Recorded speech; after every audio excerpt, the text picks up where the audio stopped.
Recording in progress. Good evening. Calling the regular Town Council May 7th, 2024 meeting to order. It is 6:31. Would you like to do the roll call? Sure. Okay, Councilor Borton. Here. Gajewski, Over here. Jones, Here. McBride, Here. Merritt, Parker, Here. Pacino, Here. Rusk, Here. Mayor Franco. I'm here. Okay, 8 and present. Thank you. Moving on, we're going to salute the flag.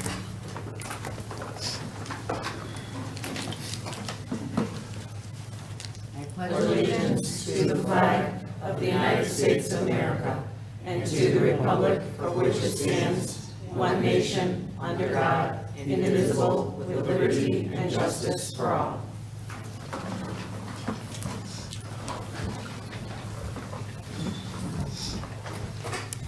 All right, we have recognitions, awards, and memorials. Up first is the proclamation for Arbor Day. Councilor Parker, would you like to read the proclamation? Proclamation recognizing Arbor Day. Whereas in 1872, J. Sterling Morton proposed to the Nebraska Board of Agriculture that a special day be set aside for planting of trees. And whereas the holiday called Arbor Day was first observed with the planting of more than 1 million trees in Nebraska and is now observed throughout the nation and the world. And whereas trees can reduce the erosion of topsoil, lower our heating and cooling costs, moderate the temperature, clean the air, and provide a habitat for wildlife. And whereas trees are a renewable source giving us paper, wood for our homes, fuel for our fires, and countless other wood products. And whereas trees in our town increase property values, enhance the economic vitality of business areas, and beautify our community. And whereas in recognition of National Arbor Day, on Friday, April 26, 2024, 3 eastern red buds, a Japanese snow bell, and 2 Armstrong red maple are planted at the Groton Thrive 55 Plus Active Living Center. Now therefore be it resolved that the Town Council of the Town of Groton does hereby urge all residents in memory of Gloria Chavez, Mary Coleman, Wally Post, William Wolter, John Schuster, and Steve Carey to support all efforts to protect our trees and woodlands and plant trees to promote the well-being of this and future generations. Dated at Groton, Connecticut, this 26th day of April 2024, signed by Mayor Rachel Franco. Thank you. Up next is our public hearing for the 2024-260-2 Small Cities Community Development Block Grant. Mayor, before we officially open it up, Paige Brown is going to do a very quick summary overview. Okay, sounds great. Thank you.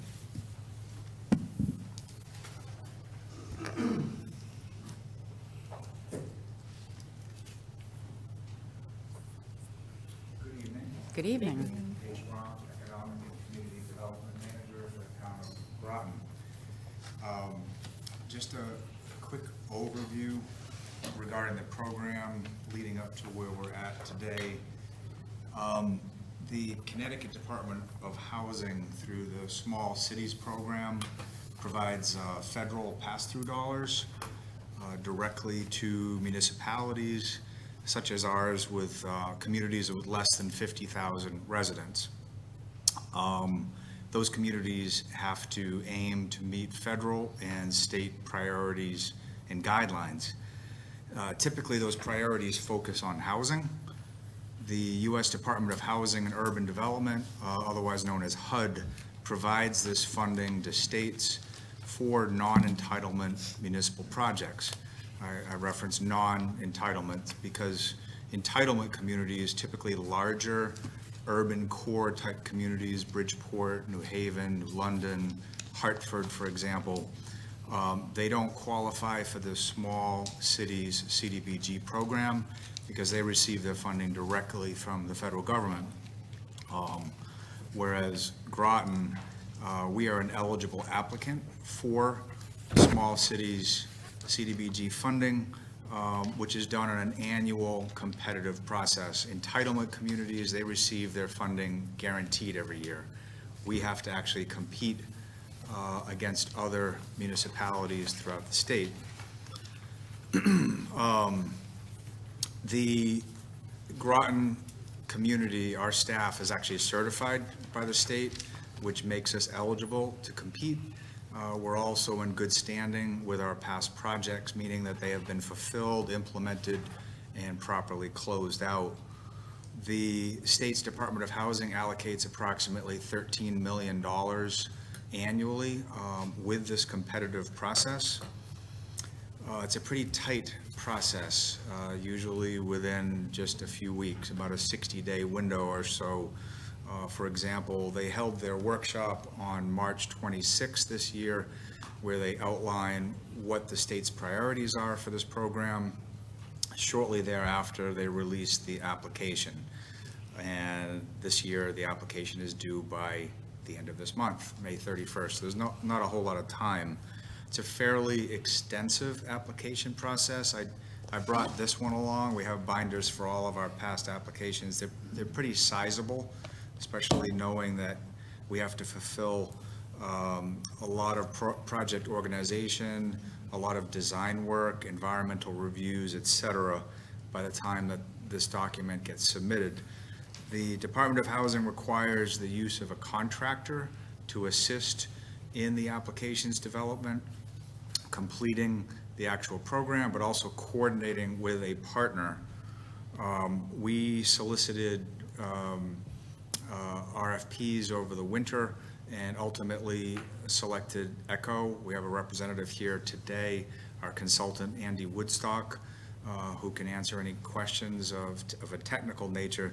The other thing that we did is we solicited project concepts over the winter. We wanted to know of the housing entities out there, organizations that can actually bring forward a shovel-ready project and commit to the process, what would be the best projects to put forward? Ultimately, the best project that came forward was Mystic River Homes. We have worked with them in the past. Probably the most important thing is that the organization is willing to advance a project, and that includes paying for engineering, paying for architectural work, contributing to the project, and having the organization, the board, say that we're committed to making this happen. The project scope has been developed. We're looking at about $2 million for this submittal. That is the maximum allowed by the state, and that entails a new elevator replacement, roofing replacement, siding replacement on the buildings, and other building upgrades. Thank you. The clerk, did you want to read the, Sure. okay? Okay, notice is hereby given that the town of Groton will conduct a public hearing by the town council on Tuesday, May 7, 2024, at 6:30 PM at 134 Groton Long Point Road, Groton, Connecticut, 06340, to discuss the fiscal year 2024 Community Development Block Grant Program and to solicit citizens' input. Maximum award limits up to $2 million for public housing modernization with priority to state-sponsored housing portfolio, SSHP, up to $1 million for infrastructures associated with the development of affordable housing, example, streets, sidewalks, sewer lines, windmills. Major activity categories are acquisition, housing rehabilitation, public housing modernization, community facilities, public service, and economic development. Project funded with CDBG. Allocations must carry out at least one of 3 national objectives: benefit to low and moderate income persons, elimination of slum or blight, or meeting urgent community development needs. Lost my spot. The purpose of the public hearing is to obtain citizens' view on the town's community development and housing needs, to review and discuss specific project activities in the area of housing, economic development, or community facilities, which could be part of the town's new application for funds for the year 2024. In addition, the town's current 2020 Small City Grant under the COVID-19 funding will be discussed to obtain citizens' input. Also, the public hearing will be to give citizens an opportunity to make their comments known on the program and for approval of the program income reuse plan, if applicable.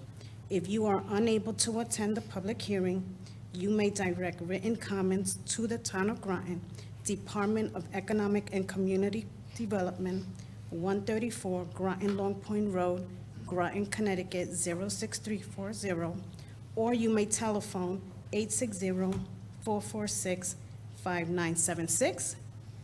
In addition, information may be obtained at the above address between the hours of 9 a.m. and 4 p.m. on weekends. The Community Development Housing Department, on behalf of the Town of Groton, anticipates applying for the maximum grant amount of $2 million under public hearing modernization. The Town of Groton promotes fair housing, makes all programs available to low and moderate income households regardless of race, creed, color, national origin, ancestry, sex, gender identity, or expression, marital status, age, lawful source of income, familial status, learning disability, or physical mental disability, or sexual orientation. All are encouraged to attend. The hearing is accessible to handicap. Any disabled person requiring special assistance or non-speaking English person should contact Arnisha Green, ADA Coordinator, at 860-441-6642, at least 5 days prior to the hearing. Thank you. And thank you. Do we have a list of people that have signed up for the public hearing?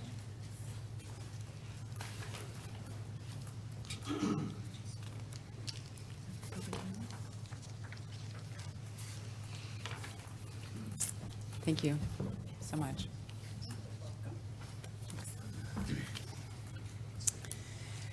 Up first is Natalie Billing.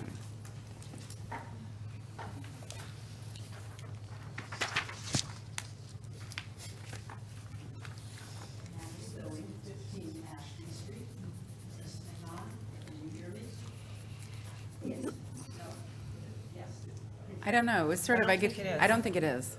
It doesn't seem to me like it's on. She's coming, she is coming. It's on, it's just not turned off.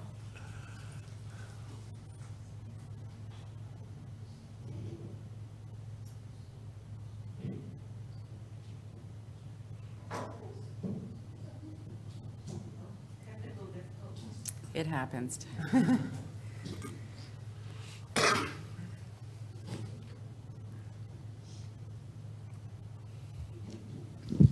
Thank you. Oh, yeah, that's better. Yes, definitely working out, thank you. Natalie Billing, 15 Ashby Street. Good evening, Madam Mayor, members of the council, Manager Burt. I'm here to speak wholeheartedly in favor of the town applying for this $2 million grant. I'd like to thank the town manager, the planning staff, and the council for supporting this. It costs the town nothing, except for the staff time involved, which is not nothing. But it's a smart and cost-effective way for the town to support efforts to maintain quality housing for low-income seniors in town. I first learned about the CDBG program when I was chair of the Groton Housing Authority. What I found interesting was entities like the Housing Authority can't apply directly for a CDBG grant. Only municipalities can.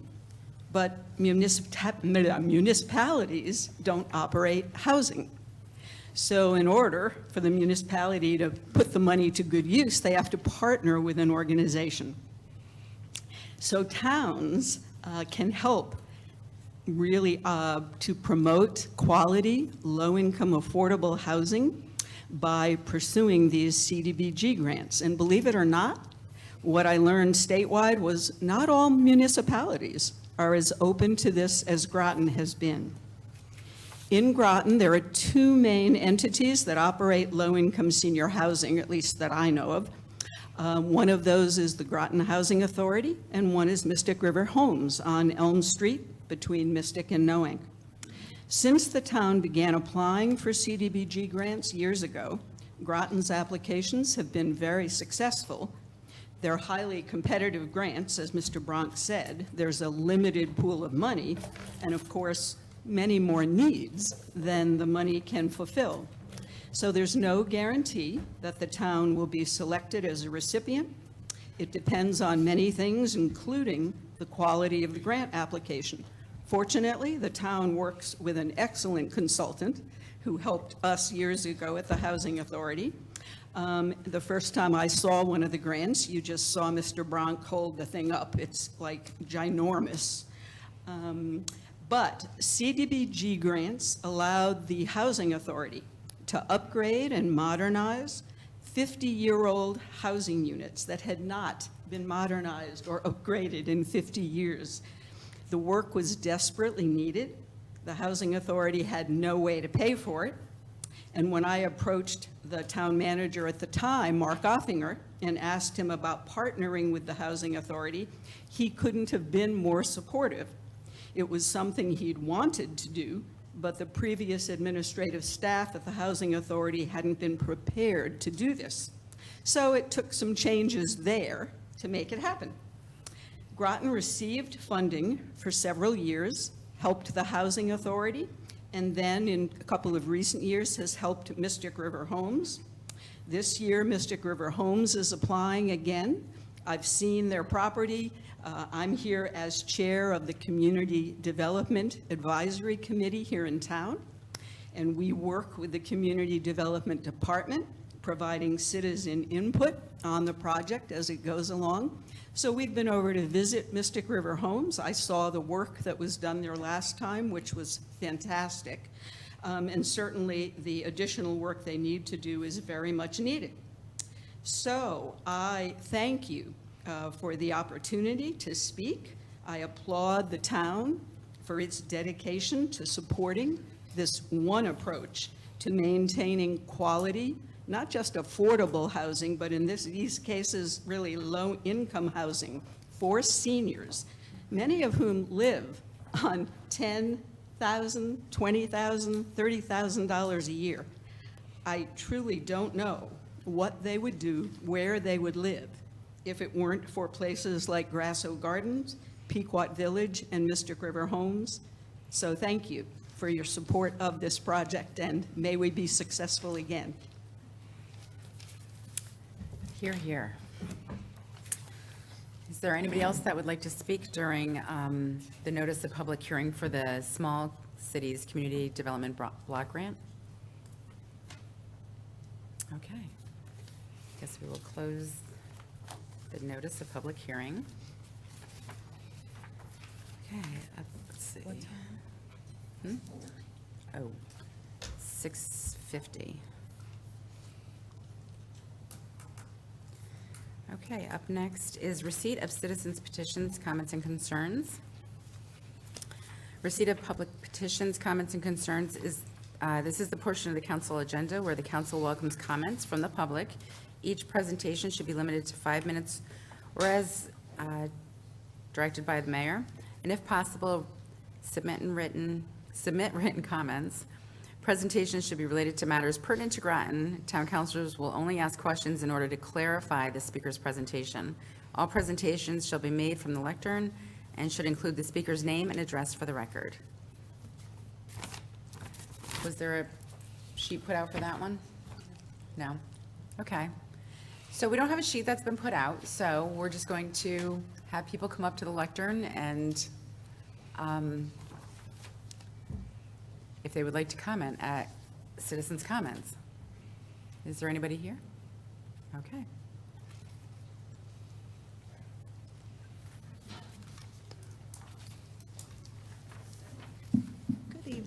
everyone.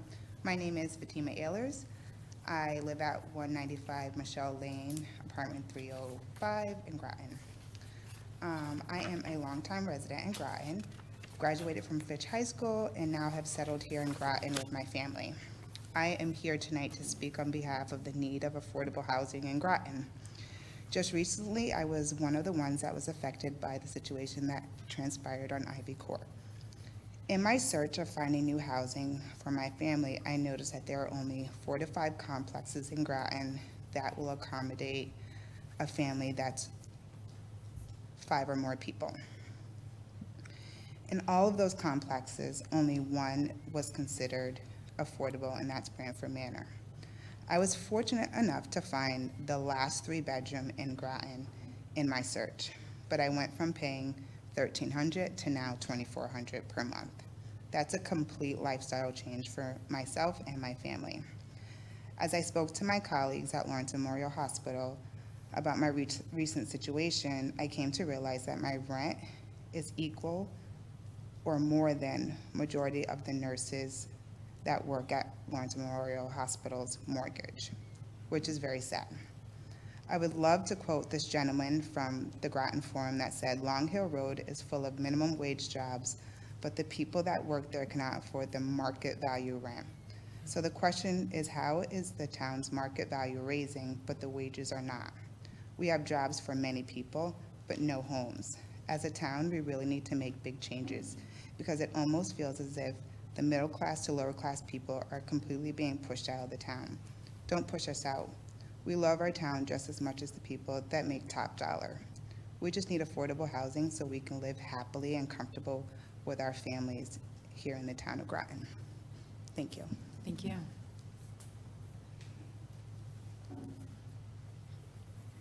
Anybody else like to speak?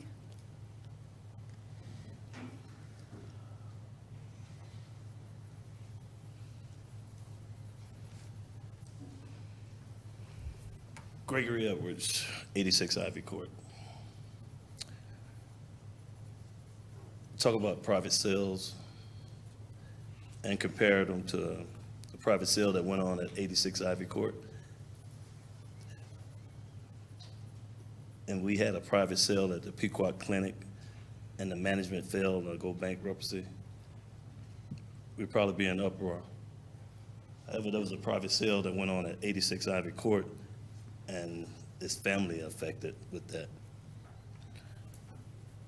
And every family affected with it. With the eviction notice, with being displaced, some purchasing houses and maybe Mystic, some purchasing houses out of the state. I had to witness a 78-year-old lady getting a call from a realtor who purchased a property at Ivy Court.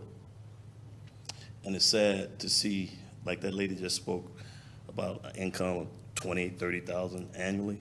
So imagine that at $15,000 or something, or living with your sibling or whoever, way less than that, and being told you're gonna be transferred, we can transfer you at the house that you've been in for 20 years to another town, to another state, another city or whatever, and they don't have transportation. This lady's 78 years old.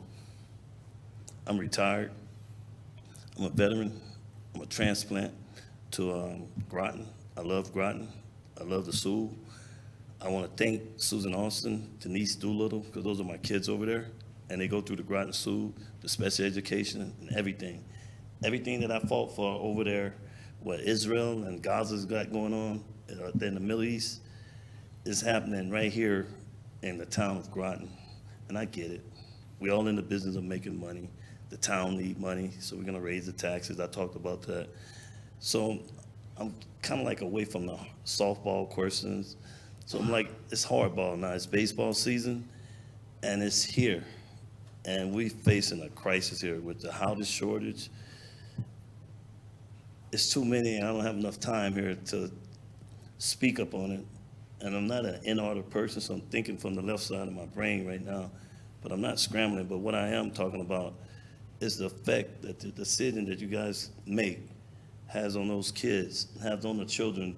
As you can see, the numbers, they're dwindling down because some of them are afraid to even come out to speak, to talk, and we're being harassed on 86 Ivy Court where they send in the workers that cutting the grass, harassing a man that has a daughter in college.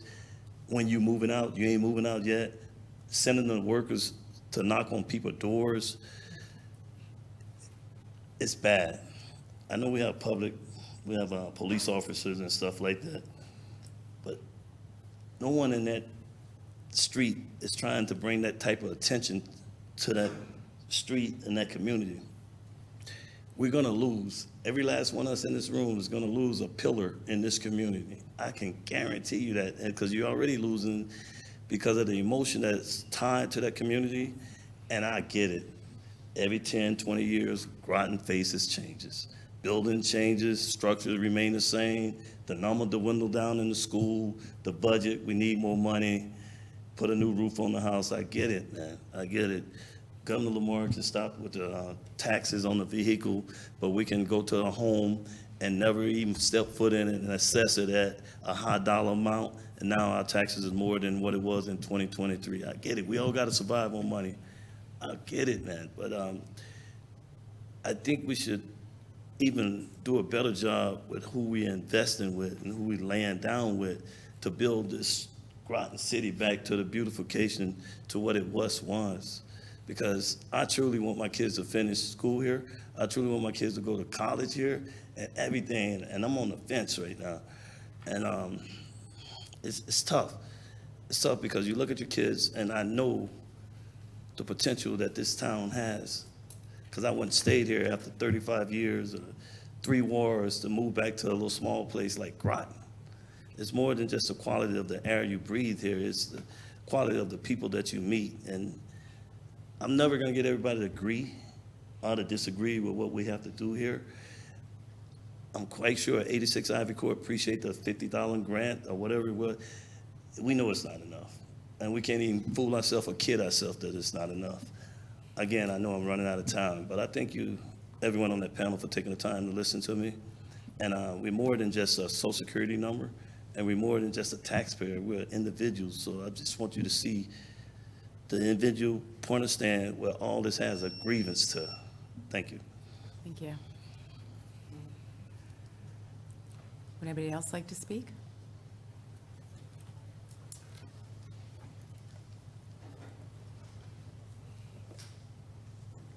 Hi, everybody. My name is Carrie Mastro. I live at 124 Ivy Court. Groton is my home. I've lived in Groton my entire life. I have 3 children that I have raised in Groton. One is a senior this year, graduating from Fitch High School. One is going into Fitch High School, graduating from Groton Middle School, and I have a 3rd grader. As Fatima was up here saying, in her search of finding a home that's suitable for her family of 5, I just want to highlight that because I am in search of a suitable home for my family of 5. And like she said, there's nowhere to go in Groton. And not only are there no 3 bedrooms, the 2 bedrooms that are available or that are being built, they're not affordable. They're like $2,600 for a 2-bedroom. And I'm just here to ask the town of Groton if, somehow, some way we can make affordable housing 3 bedrooms for families, more than just 2-3 people. I don't want to move out of Groton. Like I said, Groton's my home, but I feel like we're being pushed out, and eventually it's almost like, Groton's just going to be a place to work. If you don't own a home, you're going to come to Groton, work, and leave. And that's not what I want to do, So yeah, that's it. I didn't write anything, so I'm probably like all over the place, but we need affordable housing here in Groton that's suitable for families bigger than 3-4 people. So, thank you. Thank you. Would anybody else like to speak?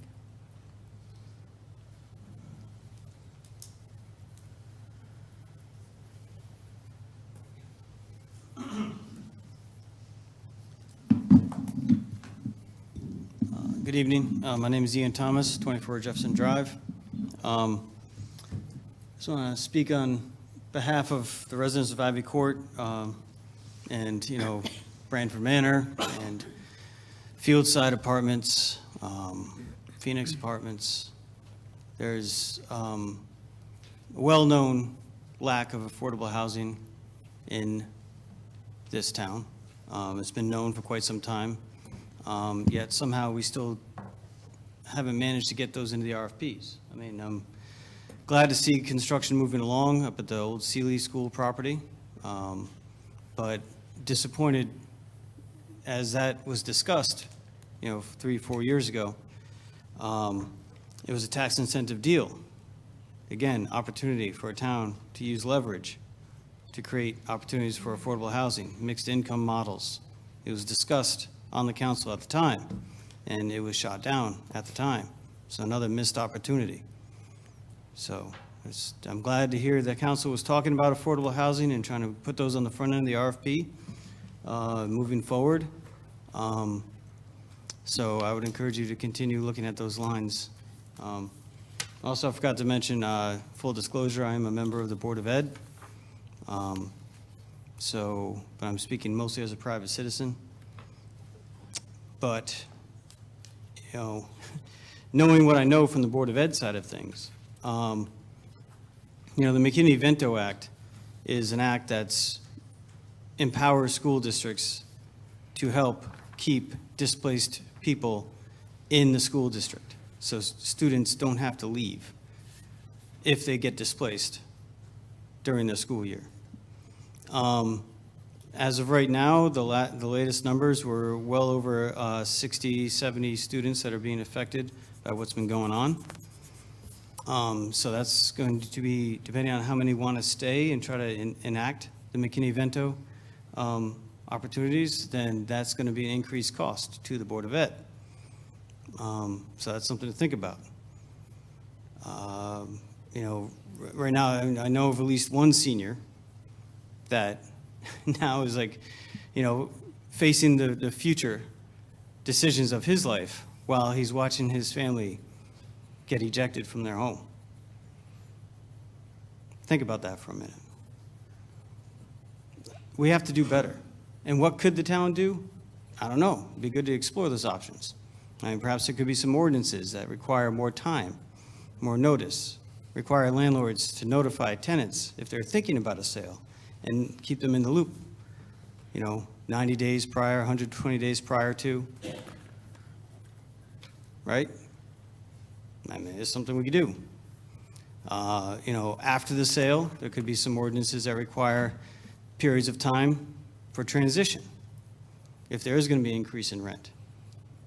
For the new landlord to allow the people that are there, that have been there a while, the dignity and grace to leave in a manner of more in line with their choosing, if they choose to leave.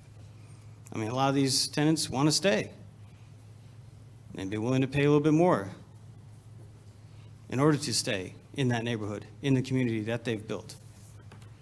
So, I mean, I'd like to hear the town council take up and do some research on that, see what could be done on a town level, and maybe advocate on a state level. Because this is happening all over, as one of the other tenants mentioned. This is happening all over, not just in this town. There's a number of locations. The few I mentioned earlier, Ivy Court, Fieldside, Phoenix Apartments, Sutton Place, that's already happening now here. In some cases, people have already been ejected. It's already over. So, but it's happening all over the country, as some other speakers have noted at other meetings. We really should take this as an opportunity every crisis is an opportunity to respond and to find better ways to move forward. And we should keep in the front of our minds the people, right? I know it's a private sale, so hands are tied, no public money in on this one. But we can have some sort of protection for the people to allow them some rights and ability to manage their exit, if they choose to exit, or maybe even have some sort of right of first refusal, for another period of time. So those are some thoughts. I would encourage you all to do some research. Thank you. Thank you. Would anybody else like to come speak?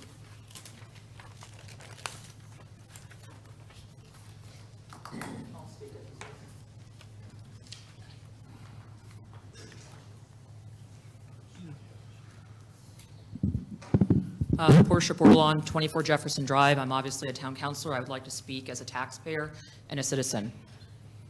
I first just want to say I stand with all of you, just like I did with the folks of Brantford and all the folks that have come before with these same problems. This is why I got involved.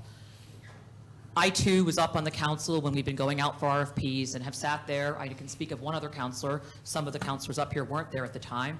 So, but Councilor Bumgard and I said, we need affordable housing. I constantly have been asking for the models out west where you could have mixed income housing.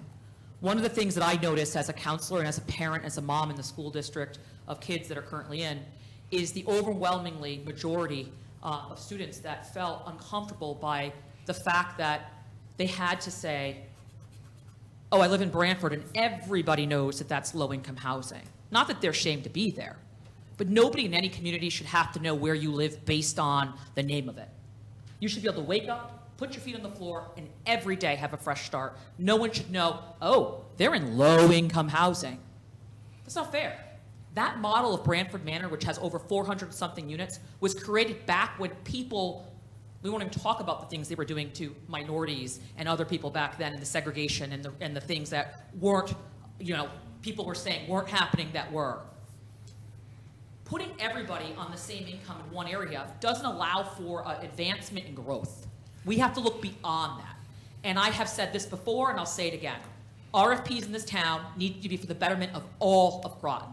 We constantly speak, and I, as a mother of a submariner and a retired military family here, both my kids are military dependents, and my husband is a dependent as well, born on the Groton subbase. We are fully supportive of the military. We know what it needs for EB and the employment, but constantly all I hear is, oh, we need more housing. We need more of that attractable housing for these higher income people coming in. Well, there's a lot of welders down there that aren't making over a certain price dollar. There are painters and cleaners, and there are all mixed income people here. We need to be making sure that we're keeping our town diverse and welcoming. At any point in any time, someone can fall on hard times, let it be an illness, a death in the family, a layoff, and they need to have other income housing that they can move into. We say that we meet the state requirement, and we were told at the meeting, the state requirement is including the barracks, where the young sailors live and older sailors. It also is including senior housing. Fully in support of senior housing. Please build more of that as well. But we don't have enough. If you have women and children or families, husband, wife, whatever way you identify, it doesn't matter. There are limited options for low-income housing for people. In Brantford Manor, there's 400-something units. I think there's 15 or 20 three-bedroom units in that whole place. So you got to know your demographics. I know it because I'm in there all the time, and I talk to people, and I'm out there helping. I'm on the ground. That's not a lot. When you break those numbers down, the percent of affordable low-income housing in our town for families and children, however, men, women, mixed, whatever it is even lower, and we're below the line. I can't afford $2,400, or I should say I don't want to, for rent. That ain't what my mortgage cost. And to think that a family like Fatima, who I know, had to scramble to make sure her children didn't have to wake up every morning and worry, do we have a home? Where are we going? She wants to stay here, and I want them here. If we are truly going to be accepting of Groton, we need to make sure that everyone has a place at the table. And unfortunately, this town has been, and I won't go into the history of what I heard from people, because it's not so nice, reasons why diversity, equity, inclusion is such a big thing right now, is because before, like Brantford, you stuck them all in one area and said, good luck. That's your affordable housing. When's the last time we built affordable housing in this town or low income? Not since the 70s, 50s, and 80s. That's a problem. We're in 2025. almost, and as we're working on our budget. So again, I stand with these folks, and we do have a job here for Groton. We are over here delegating back and forth over money and this and that. I tried many times to move extra money to help folks. There were things we can do. Yes, it was a private sale, but we can put the money where our mouth is and say, you know what, you're not going to struggle because we're going to help you find money to make that down payment. We want you to stay here. If we're truly worried about economic development, we should be making sure each one of these people here has a place at the table. We should find people that can help them find the housing they need. Unfortunately, Groton doesn't have it. But everything I keep hearing is we need to make sure we have housing for EB. And that's all I'm hearing. So that's what I've heard. I've sat up here for many years now, and I'm concerned. Again, I wasn't part of the redevelopment process. Only a couple councils were selected, per the mayor, to go out to RFP. We can do better. We must do better. Would anybody else like to speak?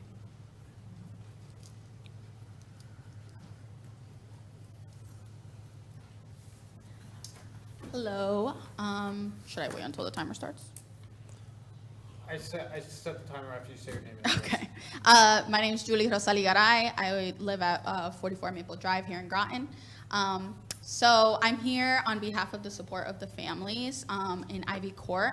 I think we all know there's a housing crisis throughout the city, the country, everywhere, right, in our state.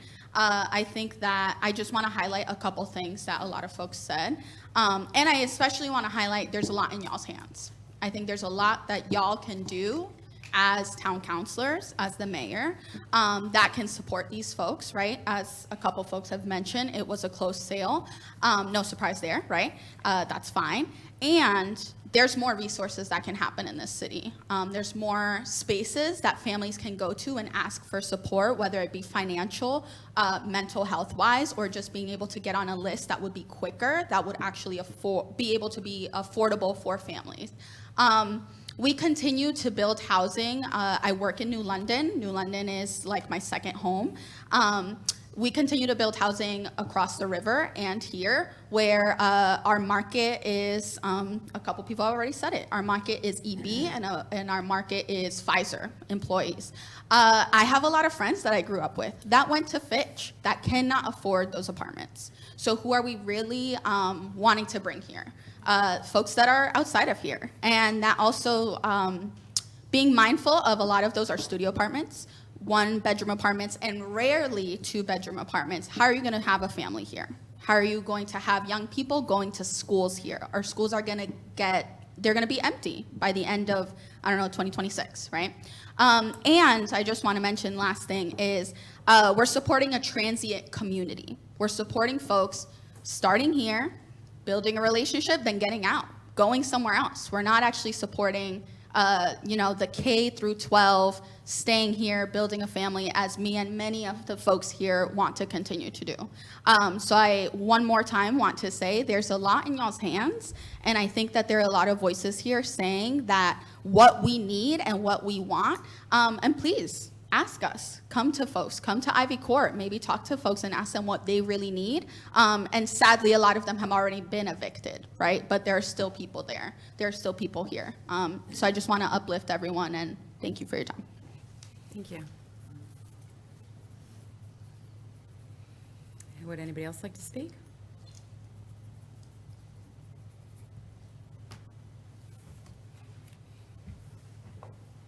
Okay, I don't see anybody else. Okay, so we're going to close receipt of citizens petitions, and we will move on to, Mr. Burt, did you have anything, do you want to respond to any of those comments? Not at this time? All right, thank you. Are we allowed to ask clarifying questions? Clarifying such as, what was your address? What, I didn't hear what you said. Yes. Let me just see if I have, there was one question I had. I'll wait, I'll contact them directly. Thank you. Yeah. Okay, so up next is consent calendar. Counselor Gajewski, would you like to move the consent calendar? I would be honored, Madam Mayor. If I can find it. It's on the front page, listing all the, Oh, motion to approve the consent calendar February 27, 2024, special meeting minutes, April 2nd, 2024 minutes, April 23rd, 2024 minutes, special trust fund contributions, April tax refunds, Scient FCU, Tibbles, and Dorado Services, Inc. So moved. Second. Moved by Gieske, seconded by Parker. Are there any questions? Yeah, I have my hand up. Counselor Bordelon? On page 28, I'm not sure which minutes, let me check my notes. The one where it includes, it says town-owned properties, where it talks about Bluff Point, Haley Farm, and Fort Griswold. What page? I'm sorry. 28, I'm not sure which minutes, I have to look through my notes here, hold on one second.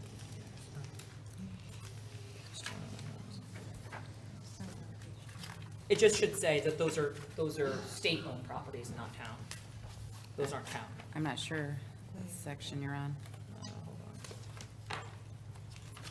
Let me find it.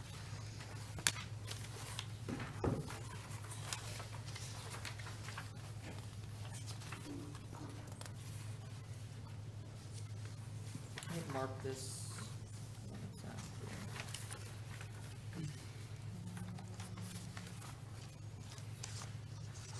Sorry.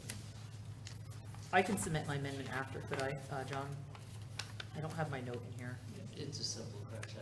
but if it's, Yeah. That's fine. you want me to That's submit it fine. after? No, The that's other- fine.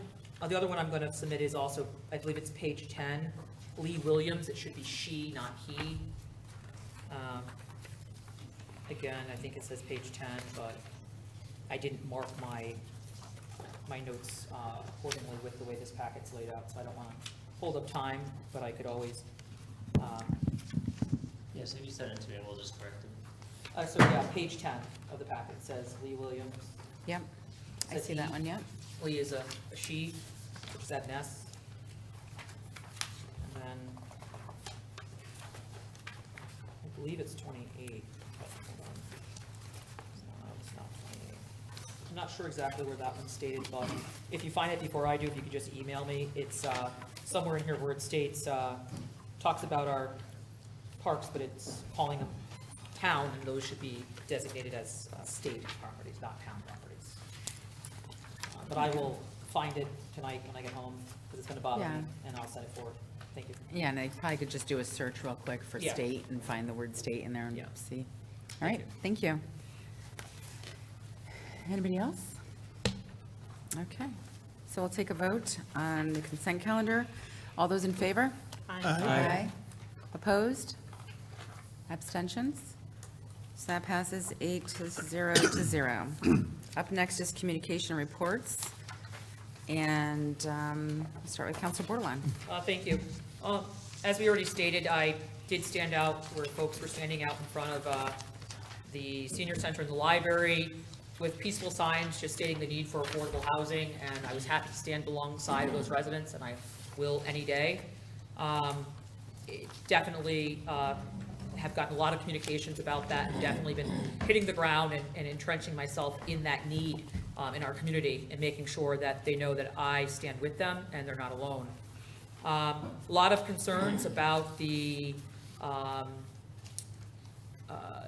delegation of monies for this budget season that the town council did, as well as concerns for the Board of Ed budget as well. I know it was a tough budget season, as many have sent in, concerns, but the concern is that I'm still getting from folks is the fact that they're still short because the monies for the nursing were pulled out of the budget this year. And so I did get some emails asking about the, John, what's the money revenue that we just received For which? for Board of Ed?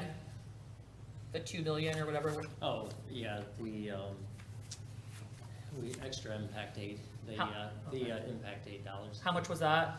Well, that was about 2 million. They came short some others. It's about a little under, about 1.35 million net. Yeah, so folks are hoping, I got some people that think that money should just be reallocated to help offset the cost. I also received some communications regarding the fact that we have the right at the end, the council can reallocate some funds as it was stated. I think Mrs. Billings actually said at the RTM meeting. So, you know, I hope that this council would consider that, or at least we should make it an agenda item. So that's my first question, John. Do we need to make that an agenda item, or we just do that once the money is For final? the fund balance use, Correct, or that's however. that's automatically part of your process. Okay, so we As could soon, that'll be right after the RTM wraps up. Okay. I've received some concerns about SP Butler, other property reuses, athletic fields, concerns about the overage money, concerns about our policy, which I was gonna ask the town manager as well, that we currently have, it says anything over 20% we're supposed to discuss. Do you know when that's gonna make the agenda item? Well, it's slated that once you receive the audit. Okay, yeah. All right, so we which should do that, we'll yeah. set in a few weeks. So people are concerned, like, have you guys discussed that per our policy? 'Cause it went above 20%. When did it go above 20%? It's been there for Yeah. a few years now. Right, and we haven't, we've never revisited the policy since then, so, that was a concern. What else do I have? Just to add on to that, usually we get the audit earlier, so when you do what you're gonna do at the end of the budget process, usually that is that process. It's just this year the audit's late. Perfect, and that's all I have, since I'm out of time. Thank you. Oh, the CHRO, can you update us on that email from John Goodrich? I have not received anything yet for CHRO. You responded to it, so did, I responded that I have not received Okay. anything. all right, so, because I was confused, I searched, I didn't see Because anything. last I heard, it would go to the clerk's office first, like, have you received anything today? No. Okay, so that email regarding the complaint being served is not happened that we know of here, so far. Correct. Okay, thank you. Thank you. Counselor Pacino? Thank you, Madam Mayor. I don't have anything to pass today. Thank you. Counselor Rusk? Thank you. I just want to say thank you to everybody who came out to speak. I am fairly new to the council, but we have definitely made a commitment to look into affordable housing and try to expand that in the community. I know that doesn't help you today, and I understand that. And I wish you all the best of luck with finding housing today, because I know that that's really hard. But we've definitely made a commitment to adding it to the RFP process, that if somebody purchases the 2 new schools that we're looking at, or we've discussed it, it hasn't gone through yet, that I will push for affordable housing to be added into that RFP should somebody make it into apartments or housing in any way. Affordable housing in the state is recommended at 10%. We are at 22%, I believe. And that does include barracks, that does include military housing, but that also is 10% above. Again, we are still committed to making that number higher. So thank you so much for coming out tonight and discussing that. I attended a lot of things, some of which I will try to run through really quickly. I want to say thank you to Groton Little League President Dave Franco for inviting us to Little League opening day. I attended that with Councilor Parker and Mayor Franco. Thank you to the Economic and Community Development Department for the 3rd Groton Community Conversation. It was very educational. The next one is Wednesday, May 28th at 5:45 to 7:15 at the Groton Library. It is on Civics 101. Highly recommend going to those, and if you are not able to attend, to watch them online. I want to say thank you to the AFL-CIO and United Way of Southeastern Connecticut for the Workers' Memorial, which was Sunday, April 28th. I was able to attend that with Councilor Jones and Councilor Parker. I want to say thank you to Human Services and John Burt in your office for the Human Services Expo, which was done on Sunday, April 28th, and to everybody who was able to attend that, and to all the services, Human Services departments that were able to come. On Tuesday, April 30th, I was able to attend the Eastern Chamber Luncheon with Governor Lamont speaking. I wanted to say thank you to Groton Utilities for inviting us along. That, again, I attended with Councilor Parker, Councilor Jones, and Councilor McBride was there. If you have not had the opportunity to listen to the Gold Star Bridge public information session, Highly recommend that. It was done in the city of Groton this last week. There will be major construction on the Gold Star Bridge starting the summer of 2025. They will be closing down one side of the bridge and only having one side open. Highly recommend watching that public information session. Thank you. That's it. Thank you.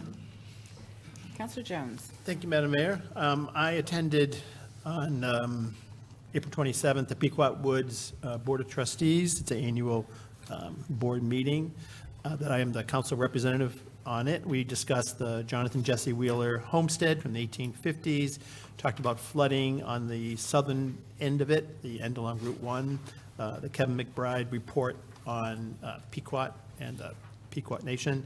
So it was very interesting. It was my first time going. We also had a walk at the end of it where we walked through the property.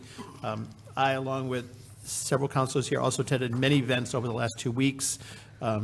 The Planning and Development Community Conversation, I think, was one of the best ones that the Planning and Development has held. That was very, very interesting. Arbor Day at Thrive 55, United Way, the Workers' Memorial Day in the city, the Thrive Pizza and Dance Party, Human Services Expo, which is also very, learned a lot from that, the Chamber of Commerce Luncheon with Governor Lamont, and with Councilor Parker, the Day of Prayer that we attended, and with Mayor Franco. So that's it. Thank you. Councilor McBride. Thank you. I also received most of the correspondence everyone else has mentioned. A couple other pieces that haven't been mentioned, as I received some emails regarding drainage improvements and work being done, resiliency plans regarding River Road. Also had some questions and requests to further review the Board of Education's health insurance plans and what impact the RTM decision to likely increase the Board of Ed budget will have on people's taxes. The other items have already been discussed. Also attended the April 27th Connecticut Council of Municipalities Liaison Meeting, which provided updates on recently and hopefully passed legislation, as well as the state budget, which I believe is being finalized either tonight or tomorrow. Also attended the luncheon, Chamber of Commerce luncheon with Governor Lamont. And that's pretty much it. Thank you. Thank you. Councilor Gajewski. Thank you, Madam Mayor. Communications, similar to everyone else, mostly regarding Ivory Court and the need for affordable housing and SB Butler from me. I attended the Human Services Expo on April 28th. I did make an effort to try and get around to every single table to see what information and services they could provide for those in our community, and what potential ideas they have that we could do as counselors, and I look forward to bringing those to the council at the appropriate time. I did get an email about the school health insurance plan, as Councilor McBride said, possibly getting a presentation on that, so which is better. I also received, as all councilors received, it hasn't been mentioned yet, John Burt provided his emails to the council and Board of Ed regarding him notifying that they reminding them to put the Visiting Nurses Association, since their contract was expiring, into the Board of Ed budget. There was a long exchange of emails. I see how it can be confusing, but I just want to put that out there. And then this morning, as the council liaison to Children First Groton, I attended that meeting this morning. We have a new leadership team. Our current leader, co-chair, Sue Radway, is stepping down.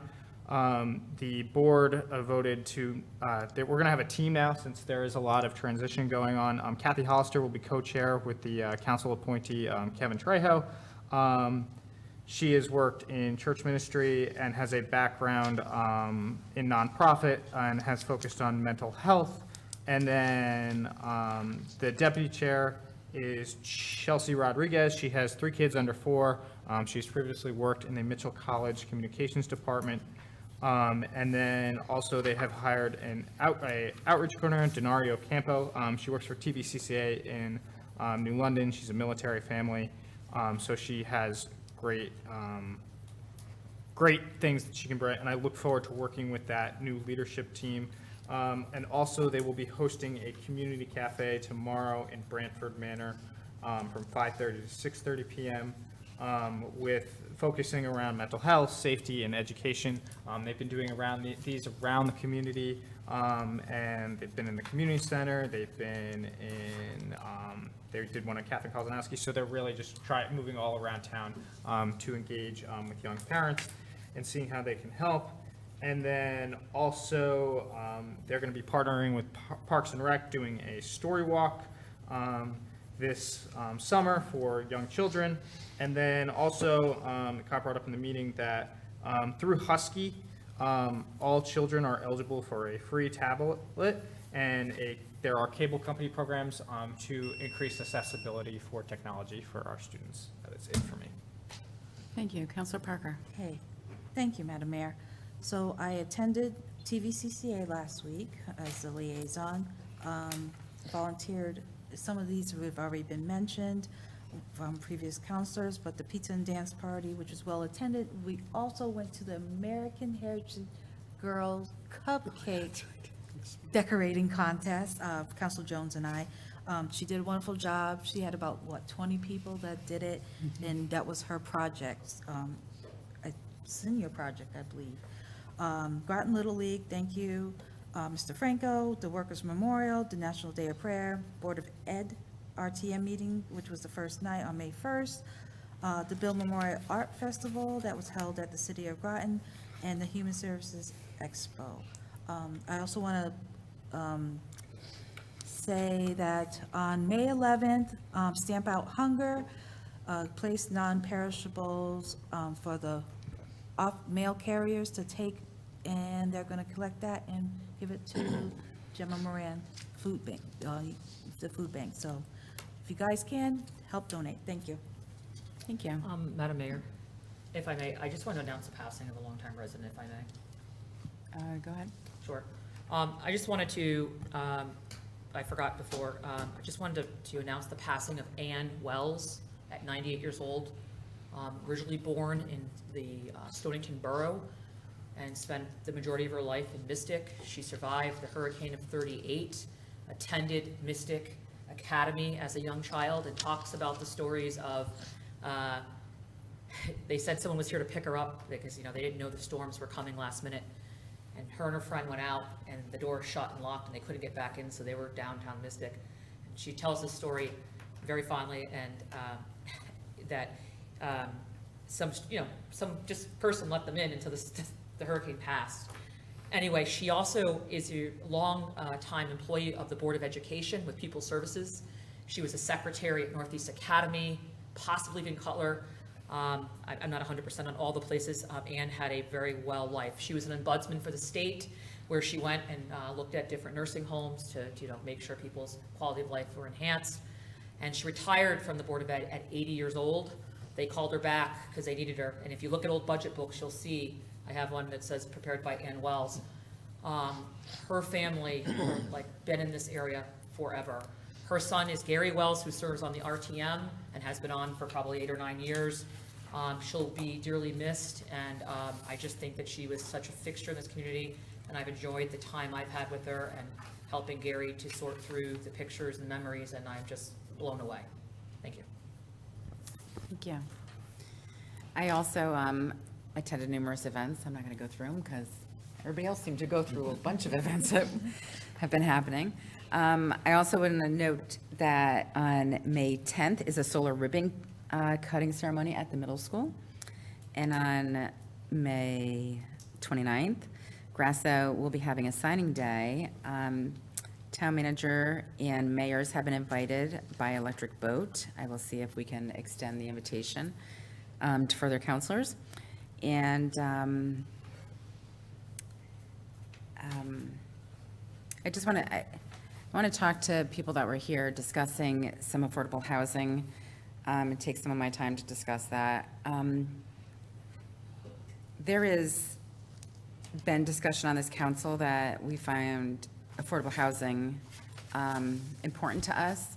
We want to put it in our RFP processes, or at least to review, put it in the process so that we can have a discussion when it comes before us. Majority of the councilors agreed to this. Not all of us, but majority of us agreed to that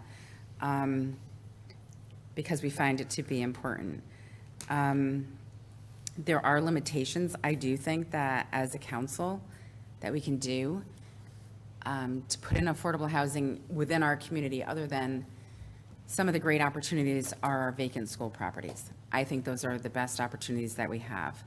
Otherwise, we are beholden to developers, and that means we'd have to give tax incentives to them of some sort, which I'm not opposed to, but also when it comes to housing and the markets, there are also developers who are looking for a return on their investment.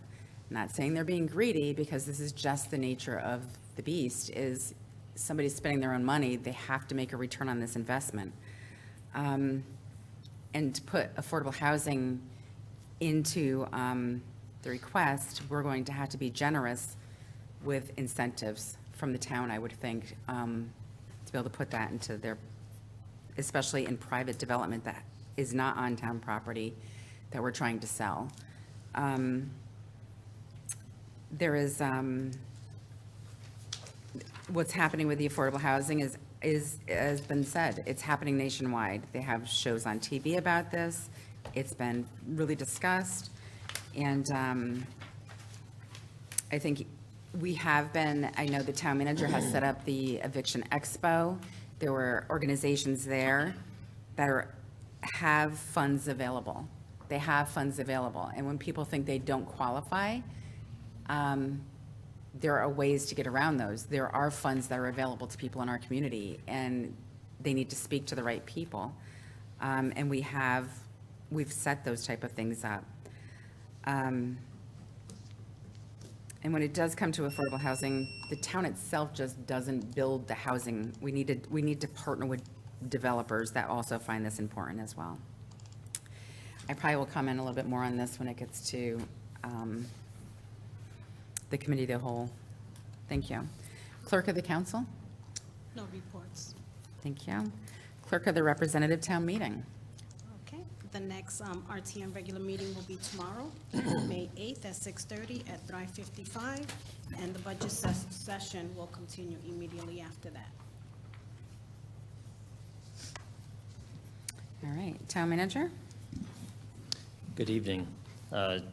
A lot of my time right now is involving budget, so a couple more weeks, then we'll be done. Human Services, just to keep you updated on where we're at with ARPA dollars, we're currently at 43,203, so I'll keep you updated, and hopefully we act quick enough if there is more funding needed. Just another note on Groton utilities funds, we have 44,807, so we've got some money there for utilities. Groton Housing Authority, if you recall, I reached out to them last week on a couple items, including their ARPA request for the $795,000, which is for some sewer work. They have a contractor on site this week.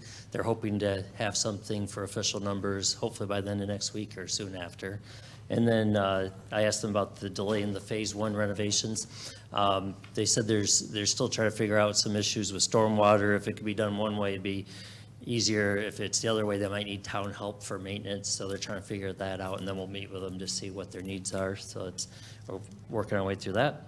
IT department, unfortunately, our IT director has submitted his resignation for end of this week. We can't match a private sector. So, good on him, and, he's got a good situation. He will be missed, though I think he did a lot while he was here. North Stonington Road Bridge, as you recall, we've had some funding with the state reserve for years. We were just asked if we wanted to renew that. We did, and we've been told the 26 budget will be the last time that money's not spent by the end of 26. That money does go away. There's no more extending, so just so everyone's aware of it. And then the police property communications tower, the one that was being looked at for knowing, that will come before the council next week. And that you do have to have a public hearing on that, but we're going to bring the developer here along with our attorney to talk through the lease, and then we'd have to have a public hearing before we do anything else, and that's it. All right, thank you very much. Councilor Borland? Yes, I know that in this budget, we allocated a new line of money that we moved into Human Services. When will we be reviewing that as to what the guidelines were going to be? Because a lot of the other stuff that's allocated is income driven, and a lot of the folks I spoke from Ivy Court were over income to qualify for those funds. So, and I did some research and looked around other towns, like, we can set our guidelines to, you know, that's my question, I guess, is how do we, because like, what I was reading is, yes, you want to help people who fall under a certain level of income, but let's just say someone fell on a hard time, they're going through a divorce, they've got sick, and they just need that one-time help to bump them. They might be over income now and they can prove. You don't want them to be repetitive people to come back, so if you nip that in the bud and you help that person, you rise them up. So how can we work to change our guidelines here? Let me talk a little bit with the HR director, but if you make it too loose, that money's gonna go fast. So you gotta find strike a balance of who you help. Of course, you know, let me do a little research, I'll get back to the council. Right, because should I send a referral then? Let me do a little research first, if that's okay. Perfect, because my thought also is, right, the one-time help, people can show a financial need based on statements and things. There's a way to prove that that need is there. I think we should be helping everybody, even if because some of the people are falling just a little bit above, and those are the people who need it the most, you know? So, thank you. And we do build in some flexibility that I can approve if needed, so. Say that again? And there is some flexibility if really needed, if there's a good cause, I can override and. So who decides down at the Human Services to push that forward? Well, I've been working with them on when to, I think they're, getting better on that. No, I just don't think there's like, I wouldn't know that, right? If I fell on hard, I know it now, but as if I fell on hard times, how would someone know, well, I don't meet the income requirements, but maybe there's a chance it'll be overwritten? You know, is there something written somewhere depending upon No, need? because again, if you advertise it, then you pretty much have to, it's a tricky balance.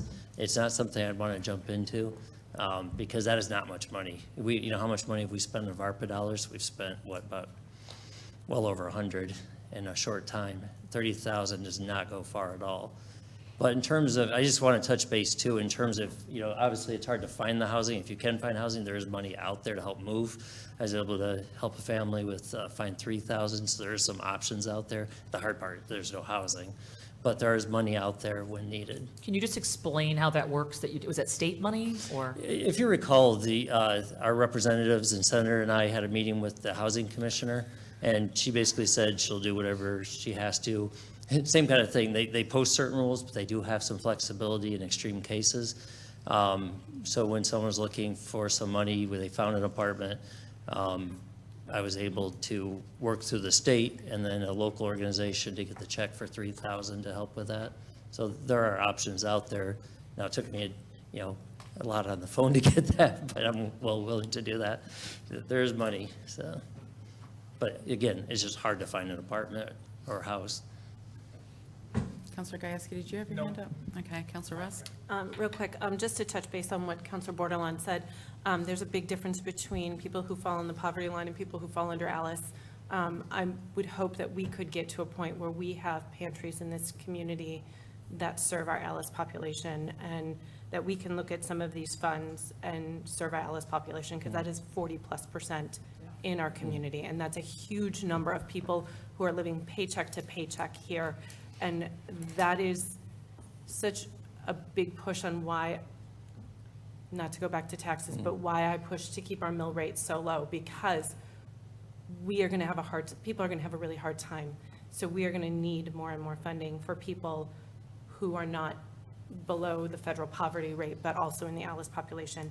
But to jump to another topic that you discussed, the North Stonington Bridge, can you, just for people who don't know, I know that is between, funding between the state, North Stonington, and Groton. Can you just elaborate on how much the state is willing to put in, what the last numbers were for the bridge in total, and what that looks like? Yeah, I'm going to talk a little bit off the top of my head, so give me a little flexibility on that. Sure, absolutely. I believe at one point it was estimated, and this has gone on that bridge has been out for many years before I got here.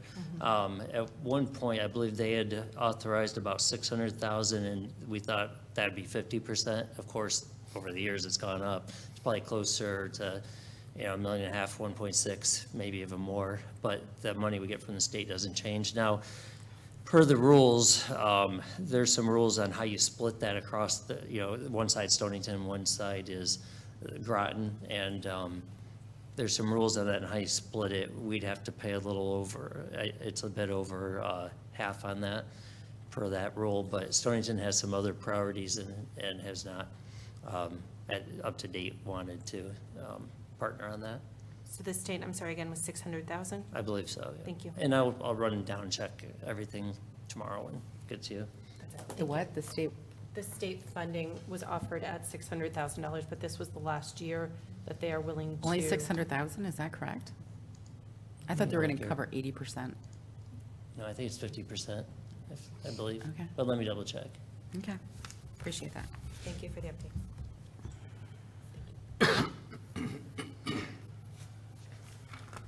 All right, committee reports, committee of the whole, Mayor Franco. So I do concur that with Counselor Gajewski when he had made his comment that there was an email dated from February 8th or 9th, I can't remember which date, where there was communication from the town manager asking the Board of Ed to put nurses into their budget. There was further communication stating that they were still in negotiation with a contractor, I think it was Hartford Health, but for the time being, they were going to leave it in the town's budget. But when I read it, I thought it was very clear stating that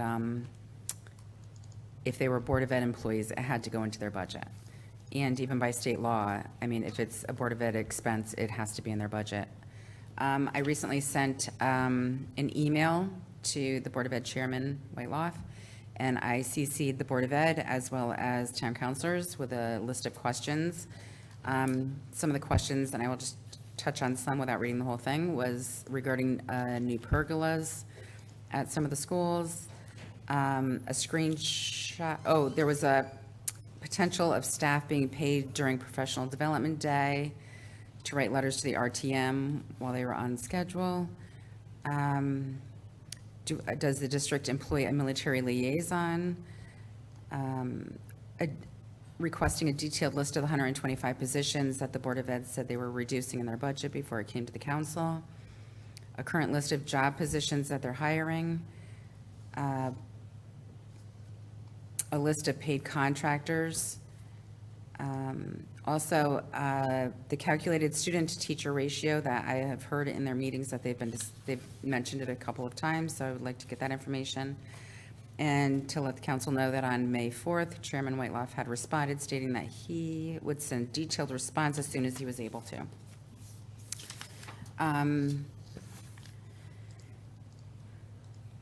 So what's also been discussed with the fund balance policy, I've already stated at a previous meeting that I thought this would be something that we would have to be brought up again, and that it would be coming to our agenda simply because the credit agencies have changed guidelines on us, and I think we need to review that. I have heard counselors who have talked about affordable housing and had listed all these things and maybe stated how they are in favor of it and made numerous comments about it, but the way I look at us as a council, it is our responsibility to try and bring forward solutions. If you have solutions, you should bring it to the council and try and get support for your solution. And because I do hear some comments from people, but I'm not hearing solutions to them, and that's the issue. People can talk about it, but until we bring forward the actual solutions. Point of order. You could. Point of order. Your point of order. I think you're implying that certain counselors aren't doing something, and I think that is a decorum issue. So I would ask that you speak for yourself and not for everybody else, please. Thank you. Thanks, I am. I'm speaking as the mayor. Well, Thank you. I mean, would you like me to rebuttal on your remarks? Because I find them offensive. So I'm asking for decorum. Thank you, Council That's Bordelon. your opinion, Council not Bordelon. the truth. You don't have the floor anymore. Well, Thank you. You need to speak that you don't that's have the your floor opinion. anymore. Council Bordelon. I know you that, don't have the but floor. I ask that you ask for decorum all the time. I ask that you Bordelon. use that same thing with yourself. Thank you. Decorum. Should we have Thank a you, ruling Counselor on that? Bordelon. Decorum? Recess? Yeah, let's have a recess. I agree, thank you. Second on that, let's Counselor have a Bordelon. recess. Recess. Madam For Mayor. decorum issues. Thank you. Counselor Bordelon. I'd like You to do not have the recess. floor. I'd like to recess because of decorum issues, like you do. Counselor Bordelon. Well, we should recess. Can you please stop interrupting? I You do don't not like how have- you're treating other people up here and by making gross assumptions and Point your of own order. opinion. Thank you. Maybe you should listen to your point of order. Counselor Bordelon. I have the right to make my comments as the mayor on the committee of the whole in my discussions. But you don't I have would the right ask to loop that everybody counselors into that bring- with your opinion. Decorum. I have every right to make my opinion No, you known. don't. You make your opinion known. Speak under your own, you can't speak as the mayor for everybody Counselor, else. we will take a Thank you. recess. I agree. And Counselor Bordelon, you are completely out of order. I agree You are with out you. of line. You're out of line You as do not well. have the floor. Decorum. You need to stop. Yeah, I agree. That's what I asked you to do. Thank you. I'm like, It's we will not take good a for everybody. recess. Yes, please. 7:51. 10 minutes, Madam Mayor. 7:51. Thank you. You gotta give it to 10 get it. minutes. 10 minutes.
Recording in progress. We're back from break at 8:20 PM. Madam Mayor, Council Pacino left the meeting. Councilor Pacino has left the meeting during our break.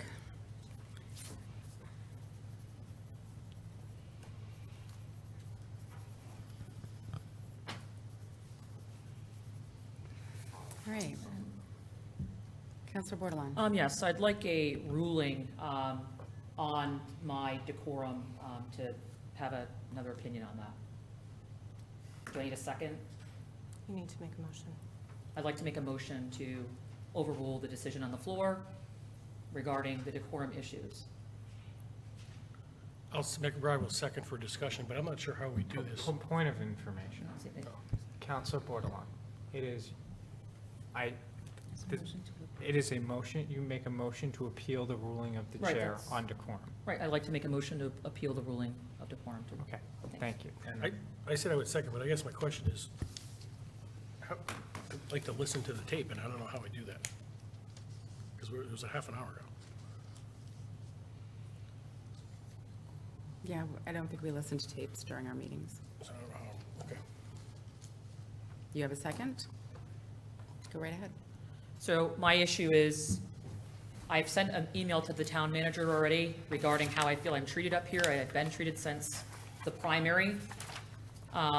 And at times I feel that I'm attacked for different things, not treated like my counterparts. I'm here to do a job, not for friendships, and I asked to be treated equally and fair.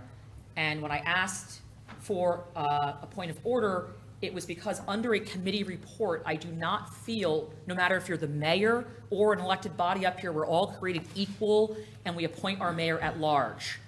And we ask for our mayor to be our voice. It is not by who had the highest numbers or where they rank. No one up here is better than anybody else. It's merely who could get the votes. And I ask that everyone gets the fair shake. There's been some improvements. Some improvements, I will say. It was a lot worse. And I just ask that when people are making committee reports, don't use words like some counselors applying, well, one's missing, so if you're not talking about yourself, that doesn't leave many more counselors left that you're talking about. That's just not fair, and I think that's a decorum issue from the mayor. You can say that you feel that this should be done, but I don't feel under a committee report it's appropriate to make judgment or assumptions of any counselor, not knowing which one you're referring to. That's my concern. Councilor Gajewski. Thank you, Madam Mayor. My understanding is that the council is governed by the rules of the council, and when the rules of the council are not in place, Robert's rules are in effect. And when a counselor feels that a counselor is out of order, they have a right, like Councilor Bordelon, they have a right to call a point of order so we can get back to regular business. Councilor Bordelon was calling it, same with decorum. Councilor Bordelon asked for a decorum. We have now appealed the ruling of the chair. That is within the rules. I would like my fellow councilors to remember to follow the rules so we can do the town's business. And on Councilor Bordelon's appealing the ruling of the chair, in all honesty, I don't remember. It happened so fast. And I was writing notes down of what the mayor was saying, and I can't, it is impossible to catch every detail, so I'm going to abstain on that vote. Thank you. Councilor McBride. Yeah, I concur with Councilor Gajewski. I was, again, not familiar with exactly what was said. I think we all understand the discussion. I'm sure we can move on. I'll be abstaining from this vote as well.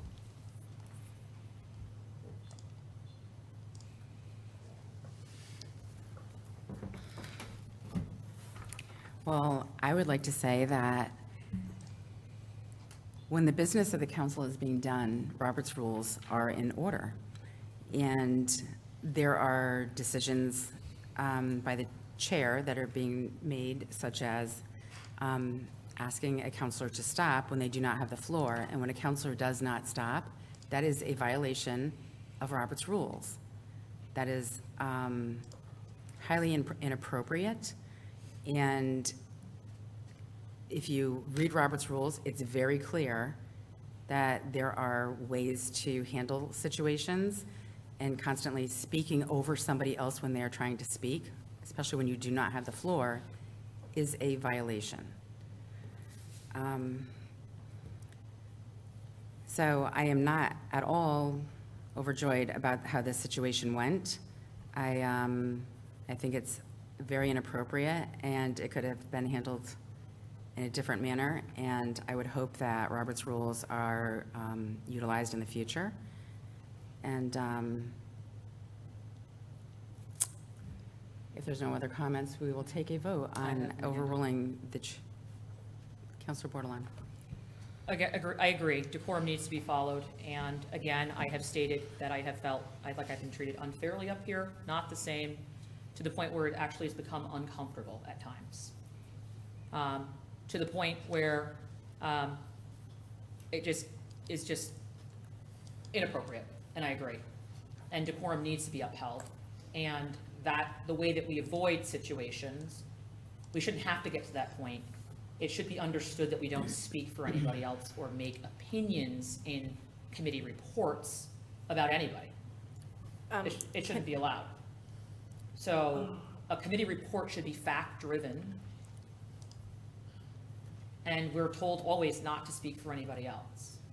So that is my concern. And you can only take so much up here from being treated a certain way, time and time again. You know, it's tough, and there's obviously, let's go right for it. Mayor didn't want me up here. That's Point why of we had order, a- yeah. point of order. That's why we This had a is primary. Out of order. This is completely out of order. Well, you said it at one of the Completely out meetings. of order. You said it publicly. Completely out of It's- order. Well, I'm just saying, and now I'm here, and I've been treated unfairly ever since I got my seat. And that's how I feel. And so until we bury that hatch, these problems, the eye rolling, the decorum issues that you can see, even when I'm speaking sometimes, people have called me and said they can see the Point of people order. rolling. Point of Point order. of order. So, I'm sorry, we are talking about whether or not your ruling should be justified or not. We're asking if we should overturn the ruling of the chair.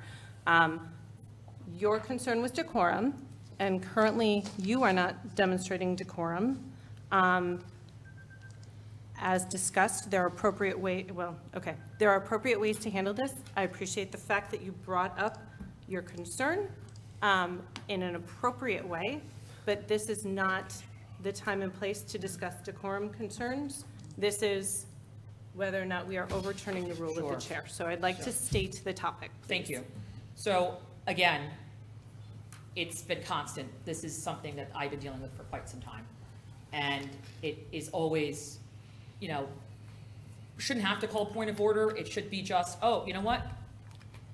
Maybe I should rephrase that and just go back in and rephrase it. We're not perfect. But it's constant micro attacks that escalate, and I just want to be treated fairly up here. That's all I ask. If I had said the same statement, I would have had 10 point of orders right on me, and it happens at every meeting. So I'm asking for the same treatment. If I can't say that, it doesn't matter if you're mayor or councilor. We should all not speak for anybody else. And, you know, I understand your concern, Councilor Rusk. I'm stating my case as to why one feels the way they do when they come in here. Let me finish. Because it's been escalating for quite some time. I know you're new to the council, but it's been like this for some time. And it's been certain individuals on certain people at times, and it constantly comes to a head. So that's where we're at. And I asked that it ends. I sent it to Town Manager Burt. I asked for training. Did I not? Yes. Yeah.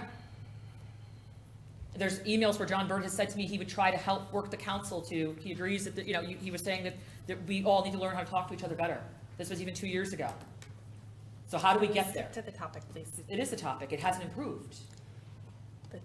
The topic is the appeal of the chair. Thank The you. chair's ruling. Right. So I just ask that that doesn't happen again. Thank you. Any other comments? Counselor Gajewski. When I decided that I wanted to be a part of the council and to run for reelection after being appointed, someone said to me, why would you do that? And the reason is that this is an incredibly stressful job. We are all volunteers. It is incredibly difficult. There have been some tense moments, tense votes, and we are responsible for a lot. We have a responsibility to do the people's business. And making sure that you follow Robert's Rules of Order, and if you don't know Robert's Rules of Order, to ask for assistance in learning it. We're as a council, and we are here to help each other. That's all I have to say. Thank you. I also agree Robert's Rules of Order is in place, and why we have it is because it's supposed to bring, actually, let me say it again. It's supposed to take chaos out of our meetings. It doesn't seem to be working this evening. I think I have been very professional in my role as mayor and trying to do the best I can. As it's been stated, nobody is perfect. I have made mistakes. I own my mistakes and acknowledge them publicly. And I'm just going to say it. I've heard comments just recently where somebody else was speaking for other counselors, and I didn't say anything. But I will say tonight, I feel like this whole situation, and I'm just going to say it, it's a big gaslighting situation. It is gaslighting. Point of So, order.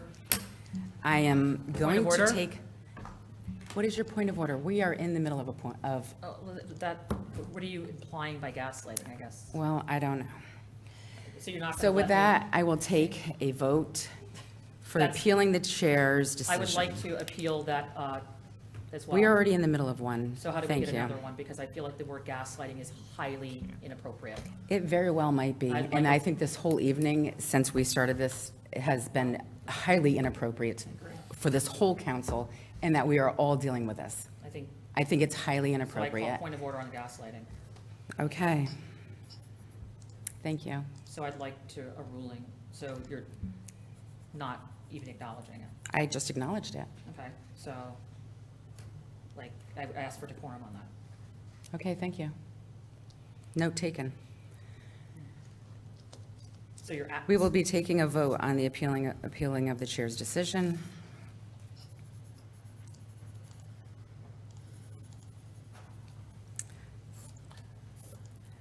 Counselor Bordelon. I just want to clarify, since there's a lot of discussion, what we're voting on exactly.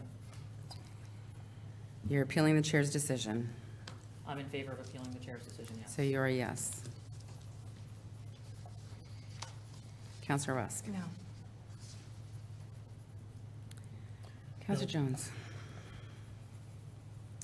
Counselor McBride. McBride abstains. Counselor Gajewski. Abstain. Counselor Parker. Abstain.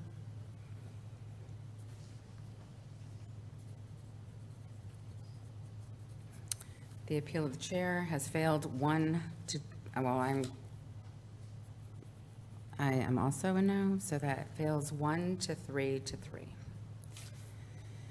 Moving on. Personnel and appointments, Counselor Jones. No meeting, no report. Thank you. Rules, Chair Parker. No meeting, no report. Thank you. Public Safety, Chair Rusk.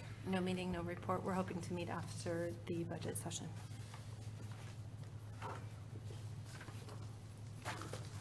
All right, on to new business, 2024-342-1 FYE 2024 fourth quarter transfers. I think that is on to Counselor McBride. Thank you. I'd like to make a motion to approve a resolution for the fiscal 2024 fourth quarter transfers. Whereas the town charter provides for supplemental appropriations to adopted budgets and transfers from the contingency function during the year, and whereas the town council also provides for the transfer of funds from one departmental function to another departmental function during the last 3 months of the fiscal year, and whereas transfers are necessary and represent unforeseen or unexpected expenditures at the time the fiscal 2024 budget was adopted, and now therefore be it resolved that the transfers totaling $6,800 be transferred from contingency line item to the following general fund departments functions. Voter registration, $6,800 for personal expenses relating to new law for early voting. And further resolved that transfers totaling $73,295 be transferred from contingency to the following general fund departments functions and referred to the RTM for approval. Voter registration, $15,295 for the purchase of fireproof cabinets as required by law. Information technology, $15,000 for unexpected personnel expenses relating to salary payouts and overlap of newly hired staff. Information technology, $18,000 for disputed utility charges that were found to be accurate and required to be paid. And lastly, insurance and claims for $25,000 for increase due to legal responses to a new legal suit. Second, Bordelon. Motion by McBride, seconded by Bordelon.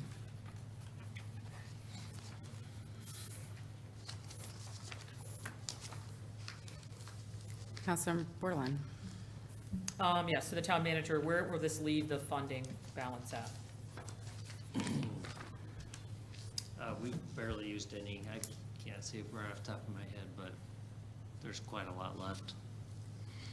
We don't have a number. If you want to give me a minute, I'll find it.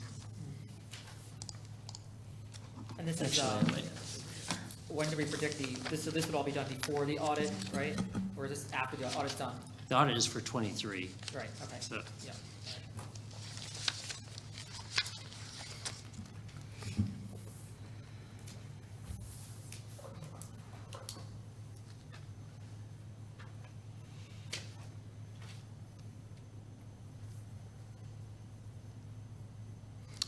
it would leave about 179,000. And what percent is going to be left in there? 179,000 is what we're using total? It's 300,000 we started with. There's 179,000 left. Okay, in the contingency. Thank you.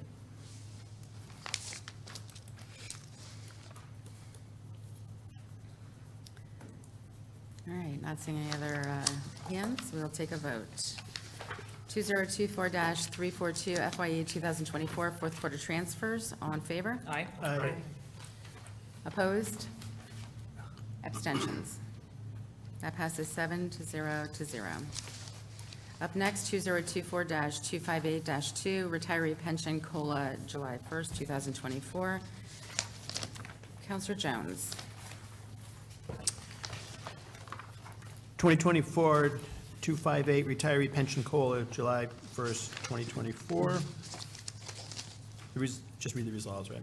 Resolved that the town council approves an increase of 3% for all qualified retirees and/or beneficiaries having been retired for at least 5 years in the following groups: AFSCME 818, the Greats, non-union, and IAFF telecommunicators, and an increase of 3% for all qualified retirees and/or beneficiaries with no 5-year retirement period required for the following groups: non-union police, and USWA steelworkers, effective July 1st, 2024, or as authorized by collective bargaining agreements, and be it further resolved that the town manager sign necessary collective bargaining agreements plan documents to enact a 3% increase, and may it be further resolved that the town manager or his designee is authorized to take any additional steps, if necessary, to effectuate the 3% increase. So moved. Second? Second, Rusk. Moved by Jones, seconded by Bordelon. I'd like to put a new motion on the floor. Your motion? I'd like to do 5%, as it was discussed. I know we talk about people Do needing. you need a second? Do we have a second? You have not received a second?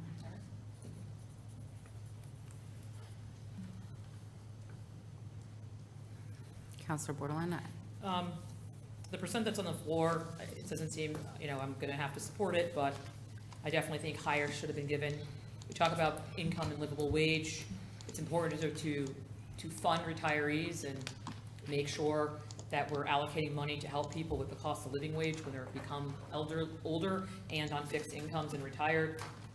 That helps things be sustainable. A lot of the people in here, the numbers that we looked at are a lot of town employees, a lot of law enforcement that protect our community. I know it is a tough budget season, but there's certain things you want to fund, and I think I'm in full support of unions, and I believe the unions supported the 5%, and that's where I'm going to back. I also, it was stated that we had to make cuts in certain areas, but this is not an area that I feel comfortable, cutting. I think a 5%, which I proposed originally, or it was proposed and seconded. Someone else may propose it, but I can't remember if I seconded it or not. I did second it. Someone else proposed it. Sorry. The reason I went with that is because we only do this every 2 years, and so that's really only a 2.5% increase, and that's with the cost of living wage increases normally. So 5% seems like a lot, but it's for 2 years. It's not for 1 year. So this percent on the floor is something I will have to support because I did try to move a number that I did not get the support on. But again, if we're looking at affordable, livable wages, I think, you fund your retirees, you fund, your schools, and anyway, that's it. Thank you. Thank you. Counselor Gajewski? Sorry, give me 1 second. The reason I didn't support the second, the 5% was because we had this discussion in COW. I know our unions asked for 5. I'm a big supporter of labor rights and the right to organize, and being the son of a union member, I take it to heart. But we did this going through our budget, and the budget was, we had to make some tough cuts, and there were tough choices made. Some choices I didn't agree with, some choices that other counselors didn't want to, I'm sorry, I'm going to take that back. So just knowing where our town finances are at, and the possibility of increased taxes, which will in turn increase rents when we have multiple people being evicted from our town, I just don't think it is in the right, I would love to give it 5%, but I just don't think it is the right time for the town to do that. So, which is why I've, a 3% increase, I think, is a fair compromise. I understand taking care of our town employees, but just the situation and the times we are in when 40% of our residents are struggling to pay their bills, it's just, I think we need to be modest in what we spend and what we allocate. So I'll be supporting the 3% number on the floor. Town Manager Burt? Looking at the rules under 8C, items have to come out with a positive recommendation from a committee. I would say this is significant enough that would have to go back to committee to make the change. It's not a minor tweak. It does change it significantly, so my 2 cents. What changes what? You have to come out of committee with recommendation for approval. If you make a major change that really changes significantly, that resolution has to go back to committee per rule. What was changed? If you were going to move it to 5%, it would have to go back to committee. Okay. Yeah. Thank you.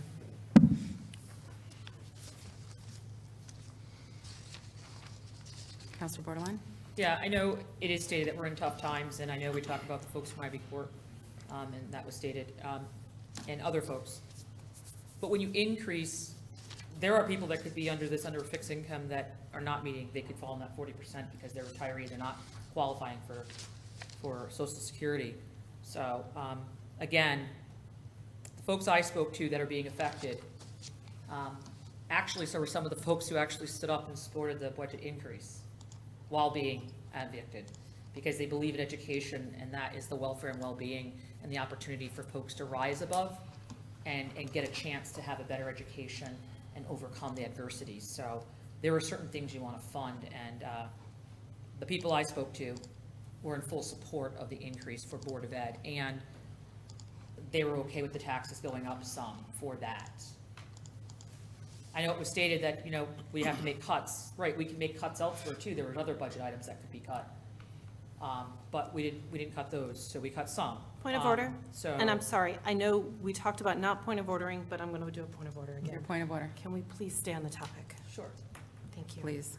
I just asked that, I will, but other folks spoke about different things. I'm doing the same. I just asked for fair, equal access.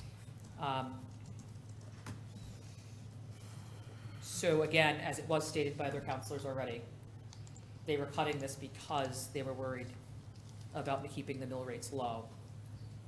And I'm just saying that COLA pay is people's salary, and that's why I was moving the higher number. And again, so this is only giving them a 1% increase, our union folks, a 1% increase per year. This is spread over 2 years. So I will support this number because there's no other number on the floor, and I did believe they deserve something. But anyway, that's it. Councilor McBride. Thank you. I have a little different approach on this one, and I think 3% is extremely gracious of this council to be giving this adjustment. If you look at prior councils, they've only given 1% or 2% every other year. A 3% adjustment hasn't occurred since 2008. And with that being said, this 3% adjustment is putting a liability on the books of $1.7 million. So I don't think 3% adjustment is light at all. I think it's extremely gracious, as like I indicated, previous councils haven't done it since 2008. So I'll be supporting the 3%, but I do know there's people that have reached out to me that have said the 3% is too much. So I can take a different look. I'm happy to give the 3%, but just my opinion is that it's very gracious. Thank you. Thank you.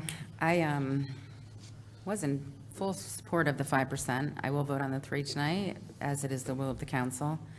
I have sent a letter over to the city requesting that they send me their policy on how they do their COLA reviews, as they do them there annually. And I was hoping, as I've stated before, that this council could come up with maybe a policy, as we have done for other items, and maybe come up with something so it takes so much of the emotion out of it and basically is reliant more on maybe indexes, or maybe has a capped amount, or, I mean, there's some things that we can look into, but I'm hoping that we can take that up in the future as well.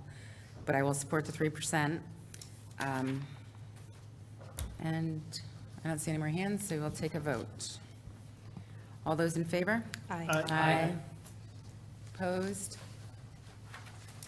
Abstentions? All right, passes 7-0 to 0. Up next, 2024-337-1, Master Municipal Agreement Rights of Way Projects.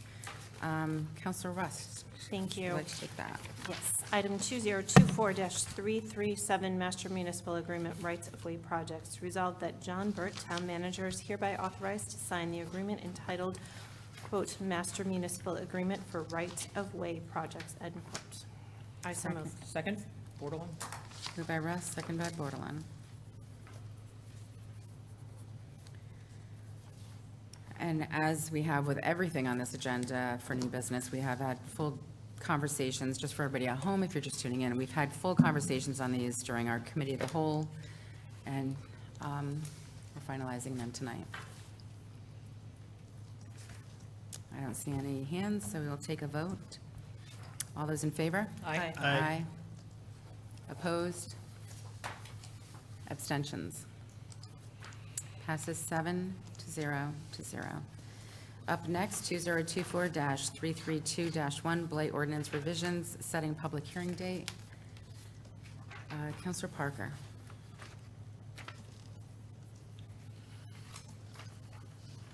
A resolution set a public hearing for revisions to blight ordinance.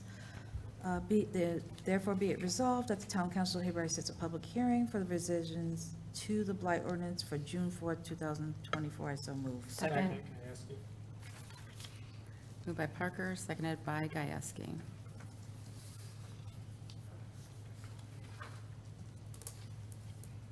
Councilor Bordelon.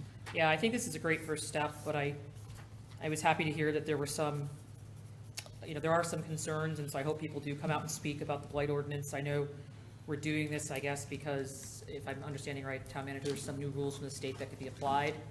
Yes. So we're updating it. And it was stated, and I'll just state it again, because I asked, if someone fell in hard times or was in hospital, obviously, that town has worked with people in the past, and so people won't, with proper notice, if they find out that there will be, someone could be in a nursing home while their grass is not being mowed and it's up, high.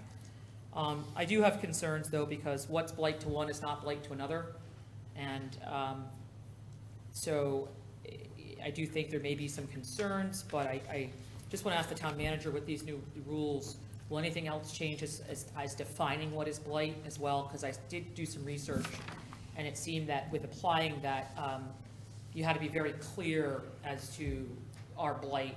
Is it defined enough, or does that also have to be revised? I don't believe there's any planned changes. That's been looked at so many times by our attorneys. It's held up well for years. And will this increase the need for a blight officer currently?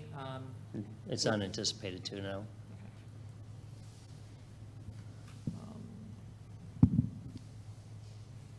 And any person that's already being blighted, I guess if that's such a thing, not blight, already, would that move the progression faster, or would they not fall under this new law? It'd be moving forward. So for example, if you came to my property, this passed through, and you came to my property in a week and you said, Portia, you got too many cows, too many chickens, there's stuff everywhere, then this new policy would be, or would the people who've already been, you're working with have to would they be grandfathered out of this, into this? How is that gonna work? Well, ordinances don't have grandfathering per se. And another thing is there'll be a lot of lead-in times. It takes several months to get through a process to adopt an ordinance. And livestock, by the way, are zoning issues. But I thought John may have touched on that last time, that the timeline would basically start when the new ordinance came in place, but it's a good question to ask him at the public hearing. Yeah, I think that should be defined by the public hearing, because I think anyone who's currently dealing with blight, they are following one track, and then all of a sudden it changes and there's a new policy the next day, and now you're counting, because this is going to change the number of violations before you can act. Is that correct? Say that again? This new policy is going to change, like, how fast, it's going to move it faster where you can act on a blight. It increases, it speeds up the fines, penalties, that type of thing, and allows for increased action. Right. So I just want to know if anyone's currently under blight, are they going to, I think that's really important to know before a public hearing. So if you could just send that email to me, and that should be posted in the public hearing, I feel, because people who are currently dealing with it should know that this new policy, once enacted, is going to change the current status of their current blight.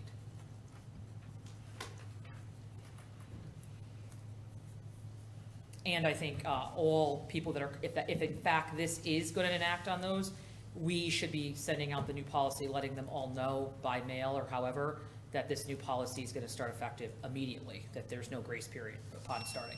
Thank you.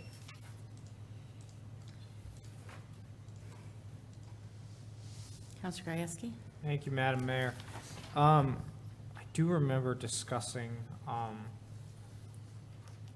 in Cal about, I'm trying to find in my notes, but about the blight, the update of the blight ordinance, and how it would impact those changes. But the current blight ordinance, Manager Burke, correct me if I'm wrong, had leeway for those. Yeah, we always, as long as people are working towards it, we always work with them, yeah. And that there was, like, I believe maybe like one instance where our blight officer had to go to court, and that was because they couldn't get in contact with the resident, and that is why they had to do. In recent memory, Yeah. there may have been stuff earlier. Yeah, but like so in recent memory, so it's just an update of the wording. I am fine with the public hearing, to get some community input, and thank you, Madam Mayor. Okay, seeing no more comments, we'll take a vote on setting a public hearing for blight ordinance revisions. All those in favor? Aye. Aye. Opposed? Abstentions? Passes 7-0. Up next, 2024-378-1, 2024 Neighborhood Assistance Act, setting a public hearing date. Counselor Gieske. Resolution to set a public hearing for the 2024 Neighborhood Assistance Act proposals. Be it resolved that the Town Council hereby sets a public hearing for the 2024 Neighborhood Assistance Act for June 4th, 2024. So moved. Second. Parker. Moved by Gieske, seconded by Parker. Counselor Rusk. Thank you, Madam Mayor. So I know one of the things in here is Groton Public Schools. They had put in for the auditorium, which we were interested in moving forward under the Neighborhood Assistance Act. Since that time, the RTM has put that back into the budget instead of it being a grant. How does that work with this resolution? Do we need to edit that out? Well, I think we always want to try to get the money, so I wouldn't take that out. Their application is still valid. If they were awarded the, grant, I think you'd have them still, yeah. Could they do a bigger project? Probably. Okay. But we could also make a request to, refund the CIP dollars. So. Okay, thank you. Counselor Bordelon. Yeah, I just was gonna, I was looking at some of my notes, and I know that something similar to that had come up. But they did say that this, if we don't get the matching, right, because we're still waiting, we won't know if they're gonna get the It'll partnership. be a few months. But we don't know if they're gonna guarantee to get a partnership, right? Right, it'll be a few months. Yeah, so this hearing doesn't guarantee the money, and the way I was understanding it, they said it would be good to move forward if it was approved, and then that way, if this wasn't, there would be another avenue, and then it could be funded back. Or it can be expanded, as you said, as well, the project? Well, I would hope that they would keep the original project and refund the dollars. I'm just saying, there's no mechanism in place to prohibit it from kind of making a joint project, a larger project, to joining the dollars. And we haven't gained a partnership yet, right? No, that doesn't happen. We haven't had the public hearing yet, so Right. yeah, we're a few months away. I know also at that hearing, I had brought up that we should advertise that we're looking for partnerships. Has that started after or would that happen after the public hearing? Well, it's too late now for this year. It would, it's earlier in the year. They were doing that over the winter.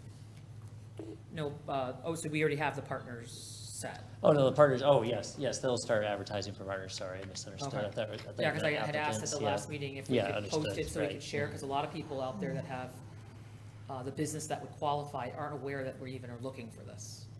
So I think that would be great to have something up on our I'll do a reminder to planning. social media. I haven't seen anything up there yet. And that's it. That's all I have.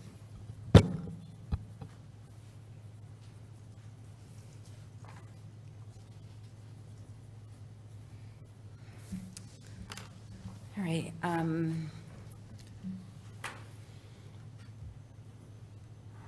So we're just setting a public hearing right now.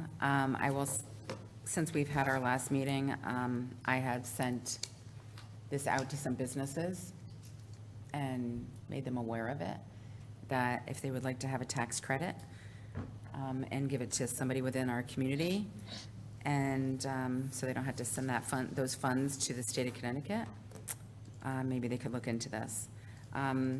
Is it possible, because as you've stated, the schools are currently scheduled to get the funding was reinstated by the RTM, get the funding of $141,000. If they get the funding from this grant, it would put them at like $282,000. And we have nothing right now saying that they have to return the money. I mean, it could be goodwill that they did, but there's nothing that says they have to. Is that correct? Just thinking it through, the actual language, calls for that set amount in the thing. In what? In the CIP language. I'd have to look at it a little bit more, whether that'd be enough of a stop bar to require it. Let me do a little digging on that. Okay. Appreciate that. All right.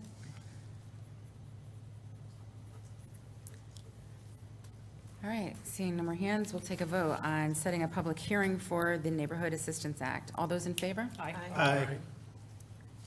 Opposed? Abstentions? Passes 7-0. Up next, 2024-322-1 BYOB ordinance update, setting a public hearing. Councilor McBride, would you like to read that one? Sure. I'd like to make a motion that the town council hold a public hearing on an update to its bring your own bottle BYOB ordinance to prohibit the consumption of alcohol at bring your own bottle establishments between the hours of 10 p.m. to 10 a.m. on June 4th, 2024. Moved by McBride, seconded by Rusk. We did receive a letter from a business owner stating his thoughts on the BYOB ordinance, and I've been updated that I believe the EDC is coming out stating that they are not going to be favorable towards changing the BYOB ordinance. So I wanted to bring that forward to the council, so when you make a decision, it is also something you may want to take into consideration on this. Or if somebody would like to, we could potentially table it indefinitely if there is no support for this. But Point of information? it is up to the council on which route they would like to move at this time. Councilor Borton. I'm sorry, when you spoke, you were speaking the other way, and I missed, there was a letter that was sent. Can you just repeat that part, please? There was a letter sent from a business owner, and the EDC has also, I guess, going to be making a recommendation not to support changes to the BYOB ordinance. So it is up to the council on which, if they would like to continue going forward or make other motions. So, Councilor Bordelon. Yeah, this was something that someone else had stated as well, but I also had stated that I was concerned about the economic development impact. As a person who does try to travel when I can, I've been to places where they have outdoor recreation, and you can, go to have outdoor weddings, and it's a BYOB establishment. They provide the catering and the food, and it's bring your own alcohol, and weddings sometimes go to 12:30. So that was kind of interested, but the economic, if I'm understanding, the economic development is saying no to changing the ordinance. They are coming back with their opinion of no changes to the ordinance. I believe they voted on that Thursday. Yeah, I wasn't really in favor of moving this. Is there currently a business, do we have the name of the business? It was sent to us by email. I know, but I think for the record, for people watching, is there a business that's being affected directly? No, nobody is being directly affected. I think it's an opinion piece. I guess I'd stated before that I didn't know why we were changing if it really didn't, but, so I support the economic development in the sense that I don't agree with moving forward with this ordinance, so I'd like to make a motion to table this indefinitely. McBride will second that.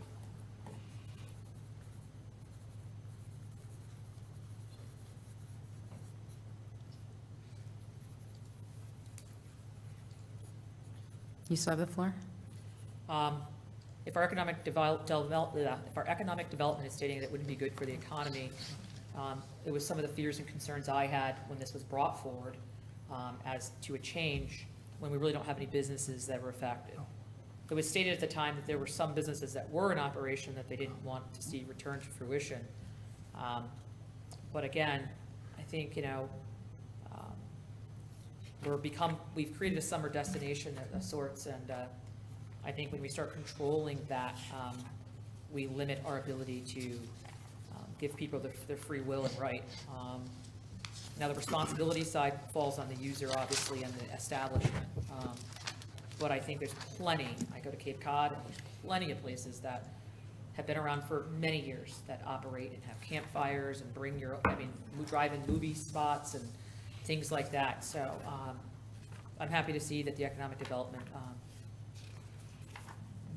presented opinion and voted, you said, Town Manager Burt? Yes.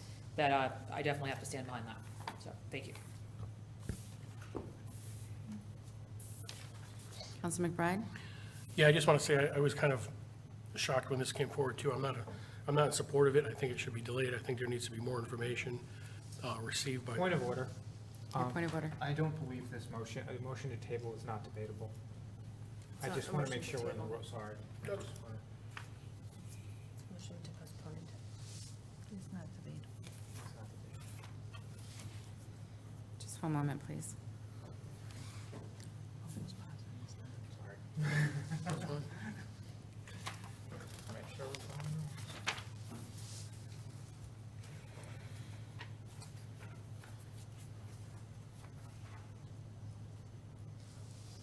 The table is not available, however, table is only within the same meeting. It's Right. postponed, that would, yeah. I think it was a postpone indefinitely. Yeah, is that what was said? I'm not, was it postpone or table? Postpone indefinitely. No, she said, oh, no, she said table indefinitely. Table indefinitely, but I'm willing to say postpone indefinitely if that makes it clearer for decorum and Robert's rules. It basically is allowing the members to dispose of a motion without making a decision for or against. It's disposing of it, postpone indefinitely. So that postponing indefinitely is debatable, So I would do that then. okay? And you concur that you're good with postpone indefinitely? Yes. And if you have your little red book, it is on page 13, a motion to postpone indefinitely is noted on there, so. Thank you. Point of, I think Counselor McBride, did you still have the floor? So, yeah, I'm in favor of the postponement. I'm not in favor of this. I don't think there's enough evidence that at least I have to move this forward to a public hearing. I know there was some mention of some potential issues that may be out there, but I think this sets us back economic development. I think that not only affects that business owner that wrote the letter, I think it affects any potential other business owners who may want to come forward into Groton with an establishment with the BYOB, and that then it leads to that business owner may end up going to a different location, a different town, or a different city, because he or she may have the more expandable hours. So I think it's going in the wrong direction, so I'm all in favor of postponing it, because I don't think we have enough, or at least I don't have enough information as to why this would make sense at this time. Thank you. point of information. Your point of information? Just because I don't know, I haven't done this before, postpone indefinitely, ends it for tonight. If for some reason we wanted to bring this up again in a year, in 6 months, just postponing it indefinitely, take it off the table completely. It is basically a way to dispose of it right now, and it could come back later. Okay, thank you. If we so chose to do Thank so. you. Sorry, I wasn't finding that quickly enough in my Robert's rules. Right. Counselor Gieske. Thank you, Madam Mayor. Just a quick question. This is to set a public hearing, correct? Correct. And it would not change the ordinance, correct? It's just to set the public hearing with the changes noted for the Okay. public hearing. And then after the public hearing, if the public hearing were to pass, we would then vote on the changes, correct? That's correct. Okay, so I am all for, I agree, as of now, I don't support the change to the ordinance, but I'm all for open, transparent government and letting citizens come out and speak their opinion. We may learn something new, and my mind may be changed. So I will be objecting to the table because I would like to hear more from the public. Sorry, thank you. Yes, postpone indefinitely. So I will be opposing the motion on the floor because I'd like to hear from the public. Thank you. Counselor Ross. I agree with Counselor Gieske. Whether or not we're for or against this ordinance is really irrelevant at this point. It really is, this is to set a time for the public to come out and discuss this. So I'm all in favor of hearing what the public has to say, and then we can definitely take a vote on that in the future. Same. As Counselor Counselor Jones? Rusk. So, and Gieske. We should need to listen to the public on this one. It's just a public hearing. Okay, thank you. Counselor Bordelon? To the town manager, where did this item on the agenda, not the public hearing, but to get to this point of a public hearing, where did this item come from? As mentioned at the cow, it was the mayor who put it on the agenda. All right. I don't know if she was supposed to speak to maybe there's some more information, but the reason we got to a public hearing is because there was interest in changing an ordinance. So I guess I'm for full and open, transparent government, which sometimes I feel we could be even more transparent. But I don't want to give the wrong message to the community. If economic development, in my opinion, is saying this is not a good thing to move forward as an economic driver, only reason we got to the hearing is because we were moving towards making changes. So we're telling, the hearing is to set due to the changes. That to me, now if we want to just do a blanket public hearing to discuss what people think of the current, and, just in general, I don't know. So I guess there's two different things going on here, I guess I'm trying to say. So why waste the community's time to come to a hearing if we possibly as a council aren't going to move it forward anyway, and economic development already voted on it, and we should be listening to economic development to an extent if we're trying to grow our brand list and do different things to enhance our community. So I just, might be another way to do outreach to get the opinion, but nobody's really come recently at all to complain about the BYOB ordinance to warrant pushing. I mean, if I think there's other issues where there's a ton of people and there's no public hearing, right? Issues that we're not presenting. So this is not something that's really like pressing. Nobody's really beating down our door saying. So again, I just don't want to send the wrong message. So that's why I would be saying no, because I'm not for making any changes currently. So that to me just for me, it makes more sense just as the way it's packaged.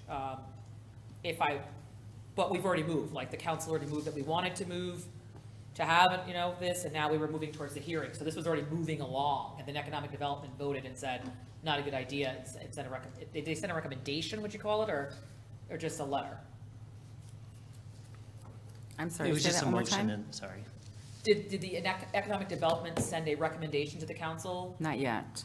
They voted at their meeting that a position they're taking. Right. So that to me is a direction. That's a pretty large shot across the bow of like, this is not, the way I'm interpreting it is it's wouldn't be good for our economy. I think it's simple to put the public hearing if you guys want to move forward with the public hearing, but I don't think that we should move forward at all on either end at this time.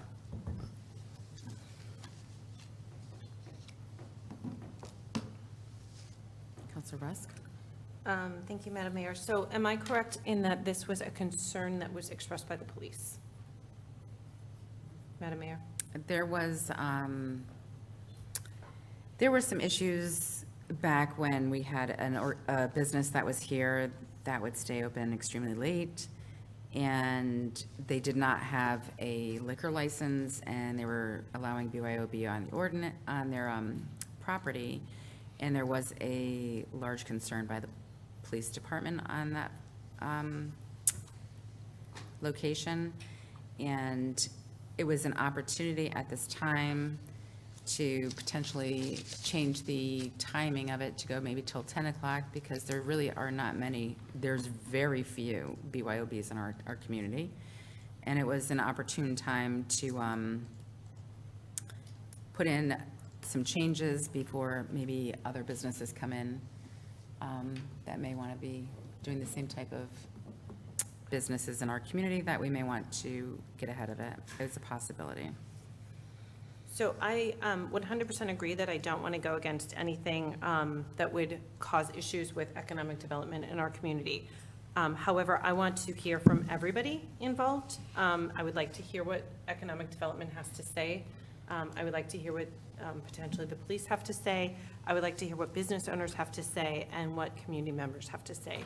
So whether or not I'm supporting the actual changes to the resolution will come after the hearing. But I really truly feel it's important to have this hearing and to hear everything, because we're kind of getting things at the 9th hour, 10th hour, 9th hour, whatever that saying is. 11th hour? 11th hour, thank you, I was completely off. 11th hour. And I don't want to jump to halt this process without actually hearing from everybody. And maybe it's a poor choice to move forward on this, and we'll find that out after the hearing. Thank you. Councilor McBride?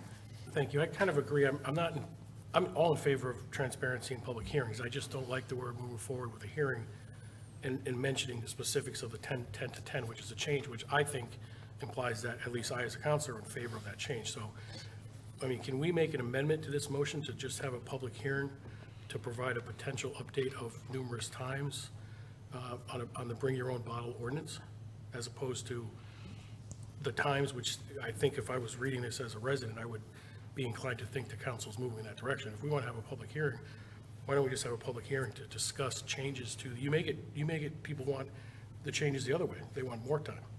You know, I just think it's pigeonholing, you know, we're putting ourselves in a small pigeonhole to have a specific time. So I'd like to make an amended motion that the town council will hold a public hearing to discuss and update potential changes to its bring your own bottle ordinance, which currently is set between the hours of 12 a.m. to 10 a.m. Second, Bordelon? Point of, Can we put another motion on top of a postponement? First of all, can we put another motion on top of a postponement? I don't believe so. Secondly, would that be changing this to the point where it has to go back to the committee of the whole? You would have to decide subjectively if it's a significant change or not, because the motion was specific.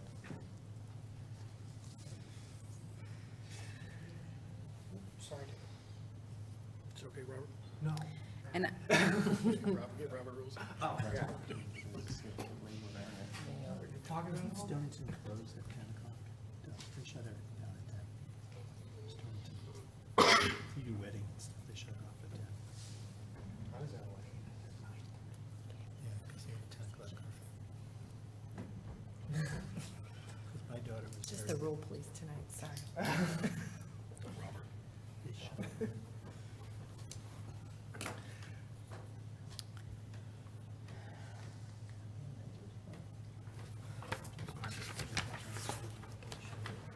This, like, over here says, postpone can't be amended. Okay. It appears that you cannot amend a postponement vote. you can, You can't. you can't put a amend it. motion on Right. top of a postponement, so, So you have to vote down the postponement and then you can do the amendment. I have electronic. Councilman McBride, I believe you still have the floor. Or are you Well, all I set? think my objective wasn't able to achieve my objective, so I'll speak after this vote, I believe. Okay. Can I respond to that for a moment? So I would think that setting the time to the 10, and actually it's written on here, between the hours of, prohibiting it. Hold on one second.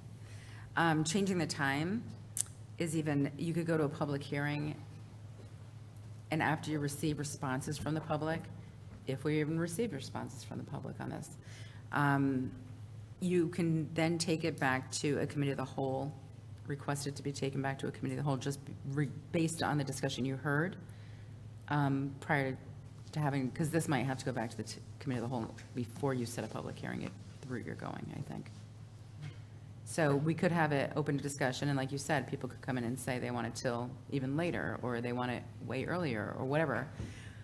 And they can state their opinions on the 10 o'clock if they wish, but it's open to where, after we receive opinion, we can go back to the committee of the whole and make changes then, if it's necessary even.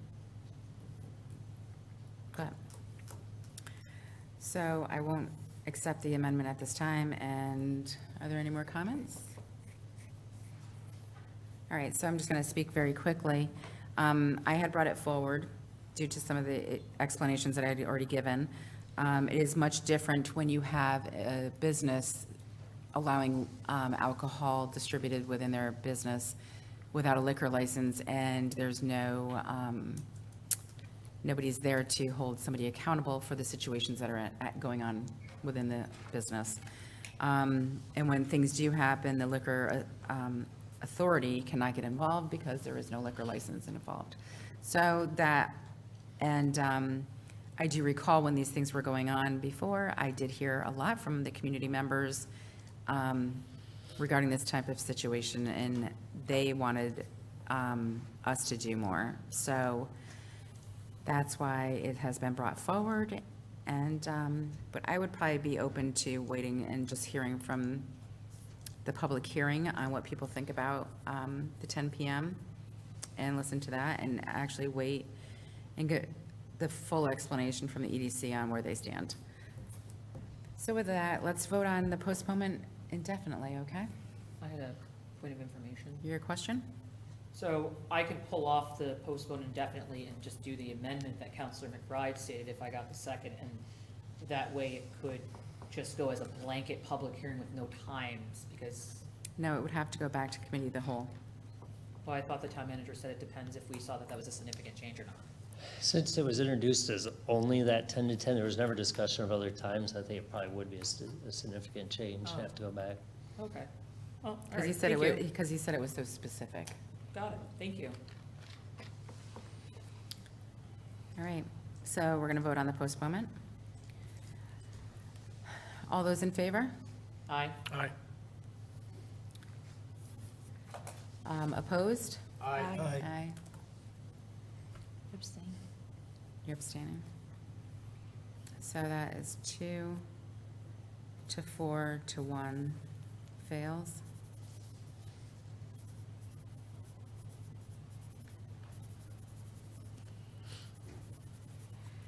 All right, so now we're just back to setting a public hearing date for the BYOB ordinance for June 4th, 2024. All those in favor? Aye. Aye. I'm sorry, aye.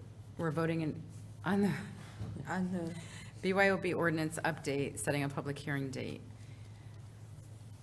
aye, You're in favor? yes. 1, 2, I didn't, all right, 1, 2, 3. 3. Opposed? Aye. Hmm? I think you have 5 ayes.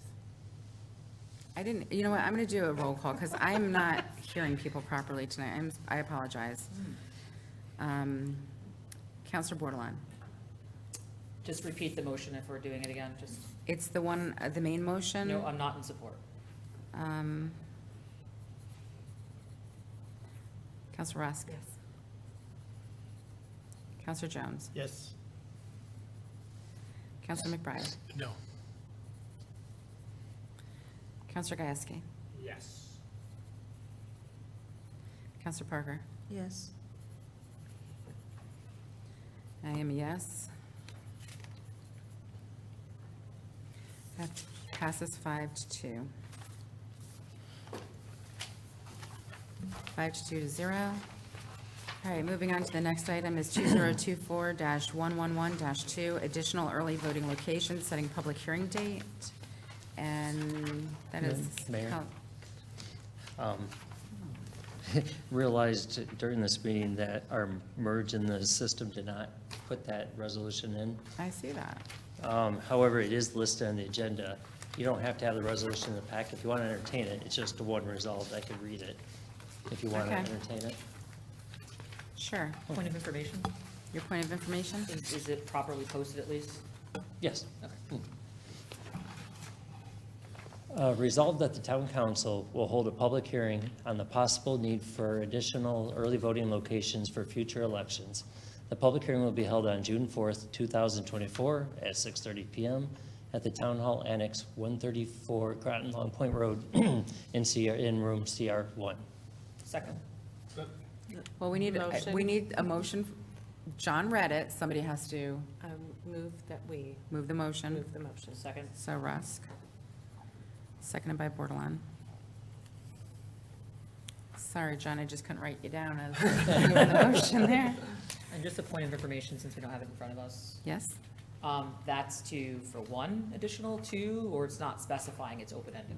It just says it's not specified, it's open. Thank you.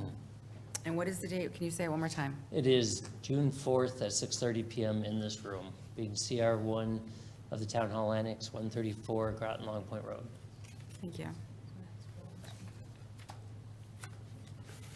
Counselor Bordelon. I think it's really appropriate. I think there's a lot of people who, I'm hoping people come out and speak, because I think it is important that there's a lot of people who can't vote during the strict voting timeframes.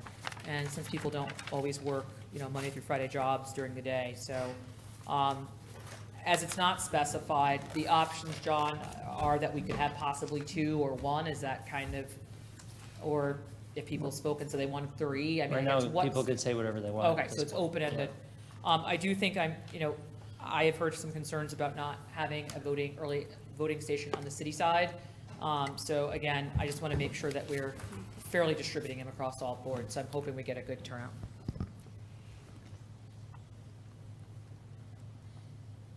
All right, not seeing any more hands, we'll take a vote. All those in favor? Aye. Aye. Opposed? Abstentions? That passes 7 to 0 to 0.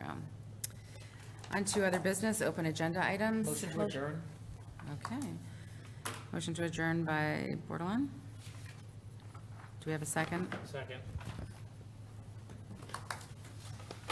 All those in favor? Aye. Opposed? Abstentions? Passes 7 to 0 to 0. Thank you and good night.